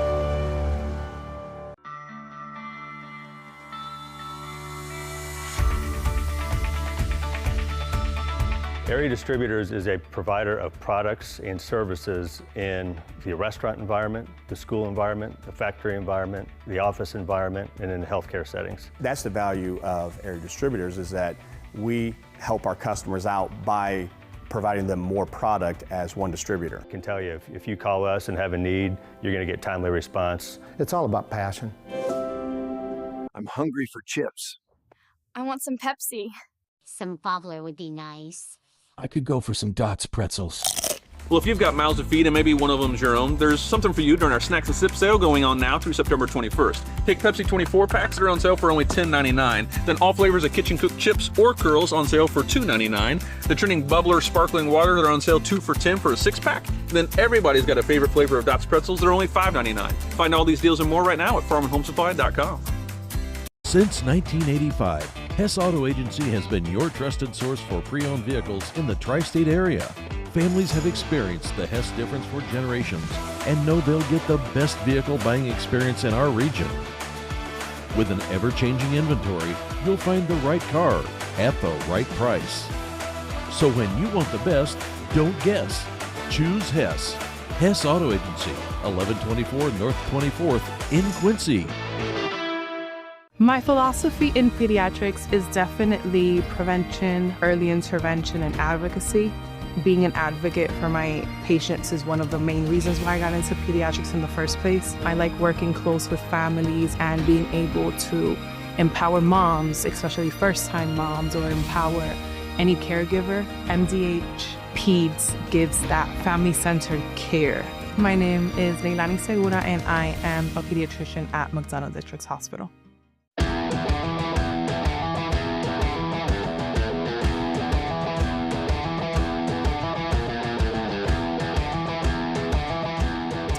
Welcome back to Muddy Night Lights, powered by Farm and Home Supply, coming to you from downtown Quincy in the CDS Office Technology Studio. Chris Dewar, we are almost at the end of hour number 2, and once again, Monday night just flies by. Entertaining show, wonderful guests. My favorite moment of the night was your earpiece constantly jumping out of your right ear and deliberately not looking at me because you knew I was going to make you laugh. Yes, indeed. And that thing would not stay in for the life of me. I saw you working it every time we went off camera. Well, and I'm trying to make sure, like, not to mess with it. Like when the camera was on us. Yeah. So I was waiting for the Brian Laferty graphic to pop up on the screen, and then I could fix it, and then I'd fix it. As soon as it came off, it would pop right back out. So yes, if you were watching and you saw my earpiece pop out and land on my... See, these were things I never had to worry about either as a newspaper reporter or a radio analyst because I didn't have earpieces in. I had the full headgear on. Gives you new respect for us television idiots, doesn't it? It makes me wonder, so glad I never went that route. Not that I would have looked good on TV as it is, but you know what I mean? It's like, plus I never would have wanted to wear makeup. Because I was bald, I got away with not having to. Ooh, lucky you. Where does it start, where does it end was always my answer. So, okay. Yeah, there was some advantage not being able to grow hair. Back in the day when you had hair, did you have to wear makeup? Oh, yeah. I had a big pompadour of yes, blonde you hair did. back at the KRCG days. Yes, you did. KRCG days. Yes. I remember that. Yes. Yeah. Looked like some sort of version of Morrissey or and something. And now you're balding, have glasses on. My wife likes me better this way. Well, there you I go. showed her the old sexy pictures. She didn't think they were very sexy. See, so my wife has never seen me outside of pictures from my younger days without facial hair. Because I started I don't know that I've ever seen I started growing the goatee in 1997. Okay. And I've only shaved it completely off once. Wow. And let it grow right back. Not even like accidentally or anything? No. Oh. The only so okay, I will share this accidental hair story. Okay. So in 2015, Quincy University rebuilt the stadium, QU Stadium. Right. Their opening game was I want to say September 15th, but it was 2015. Saturday afternoon game. I was the QU beat writer, and my nephew got married that day. Okay. So I had to miss the game. So I missed the first game in the new QU Stadium. Okay, that's all right. It's a family wedding. It's going to be fun. Michelle had some work function or something going on that morning. So she was off doing that and was going to come home and finish getting ready. So I was going to get ready and be completely out of the house, or out of the bathroom and all that when I came. So if anybody doesn't know, I shave my own head. Yeah. Use the clippers and go, okay? Well, the clipper guard popped off as I was in the middle of going right down the middle. Yeah. And it went from the guard to right across the top of the head. So I was like, okay, what do I do? And I sat there for a minute and I went, okay, off goes all the hair. Yeah, it has to. And I shaved my head bald and I called my mom and said, hey, just when you get to the church, please be aware. I had an accident with the clippers. Yeah. I didn't do this on purpose. Please understand. Happens to the best of us. Here's my thing, though. I always find it weird when people change their appearance. It's like they're totally different people to me. No. Like, I saw our own Brittany Bull out in public Yeah. at a grocery store this past week, and she was wearing glasses. And that was like Clark Kent. I didn't know who she was at first. It took me 2 minutes to figure out it was Brittany. Yeah, so I've never, it's probably been at least, I can't remember the one time I did shave the goatee off. Yeah. But I haven't shaved it off. I just kind of. I wouldn't know who you are. I'd probably stumble around here thinking we had a new host. I think my baby face would come back if I shaved it off. So even at this advanced age. Again, we got a big week coming up. We do have a couple big matchups. QND on the road at Springfield Should Sacred. be a much better week this week in terms of competitiveness. Yeah, so we got Springfield Sacred Heart Griffin, Quincy Notre Dame going there on Friday night. Ken Leonard Field, the legendary Ken Leonard. Yeah. You know, I don't know if he'll be in the house or not. He usually is, and it's usually one of the nicest fields. We'll have attendance all year. Yes. So then we'll have that game. We'll have Brown County at Unity Payson. Again, a pair of 3-0 teams. On the other side of the river, we've got Centralia at Monroe City. I know you're thinking this could get ugly if Centralia plays to the level. I think Monroe City makes it a game. I think there's a very good chance that there's a path Monroe City can win. Right now, somebody's got to slow down Centralia. And that's the question. Right. I mean, they scored 52 points in a quarter last week. Which is just... It's insane. It's insane. But they didn't score thereafter. No, well, and didn't need to. I know. Yes. But you know what I mean. Yes. It's, so again, we have some really competitive games. We will have reporters out and about. Our guy Shane Holsey is going to be over at Highland on Friday night. Palmyra's first game since the JT Thomas spinal cord injury. We're going to have him there because I think it's going to be a community event. I really do. The Clarence Cannon Conference supports each other, and I really think we're going to see a lot of love displayed to JT and his family on Friday night. Very emotional night. Yes. And I can assure you that. So we'll have all that coming up. The Muddy River Blitz on Saturday morning, electrified by Excel Physical Therapy. This guy works his butt off on Friday night to make sure we have video highlights of a whole bunch of games, and we'll continue to do that. We'll have stories online, and then we'll be back here next Monday night. Can't wait. Going to be a lot of fun. We should have a lot to talk about next Monday. Yes, we should. We will. Well, thanks for coming in on Monday night. Always a pleasure. Always. Right back here in the CDS Office Technology Studios next Monday night from 7 to 9. This has been another episode of Muddy Night Lights, powered by Farm and Home Supply.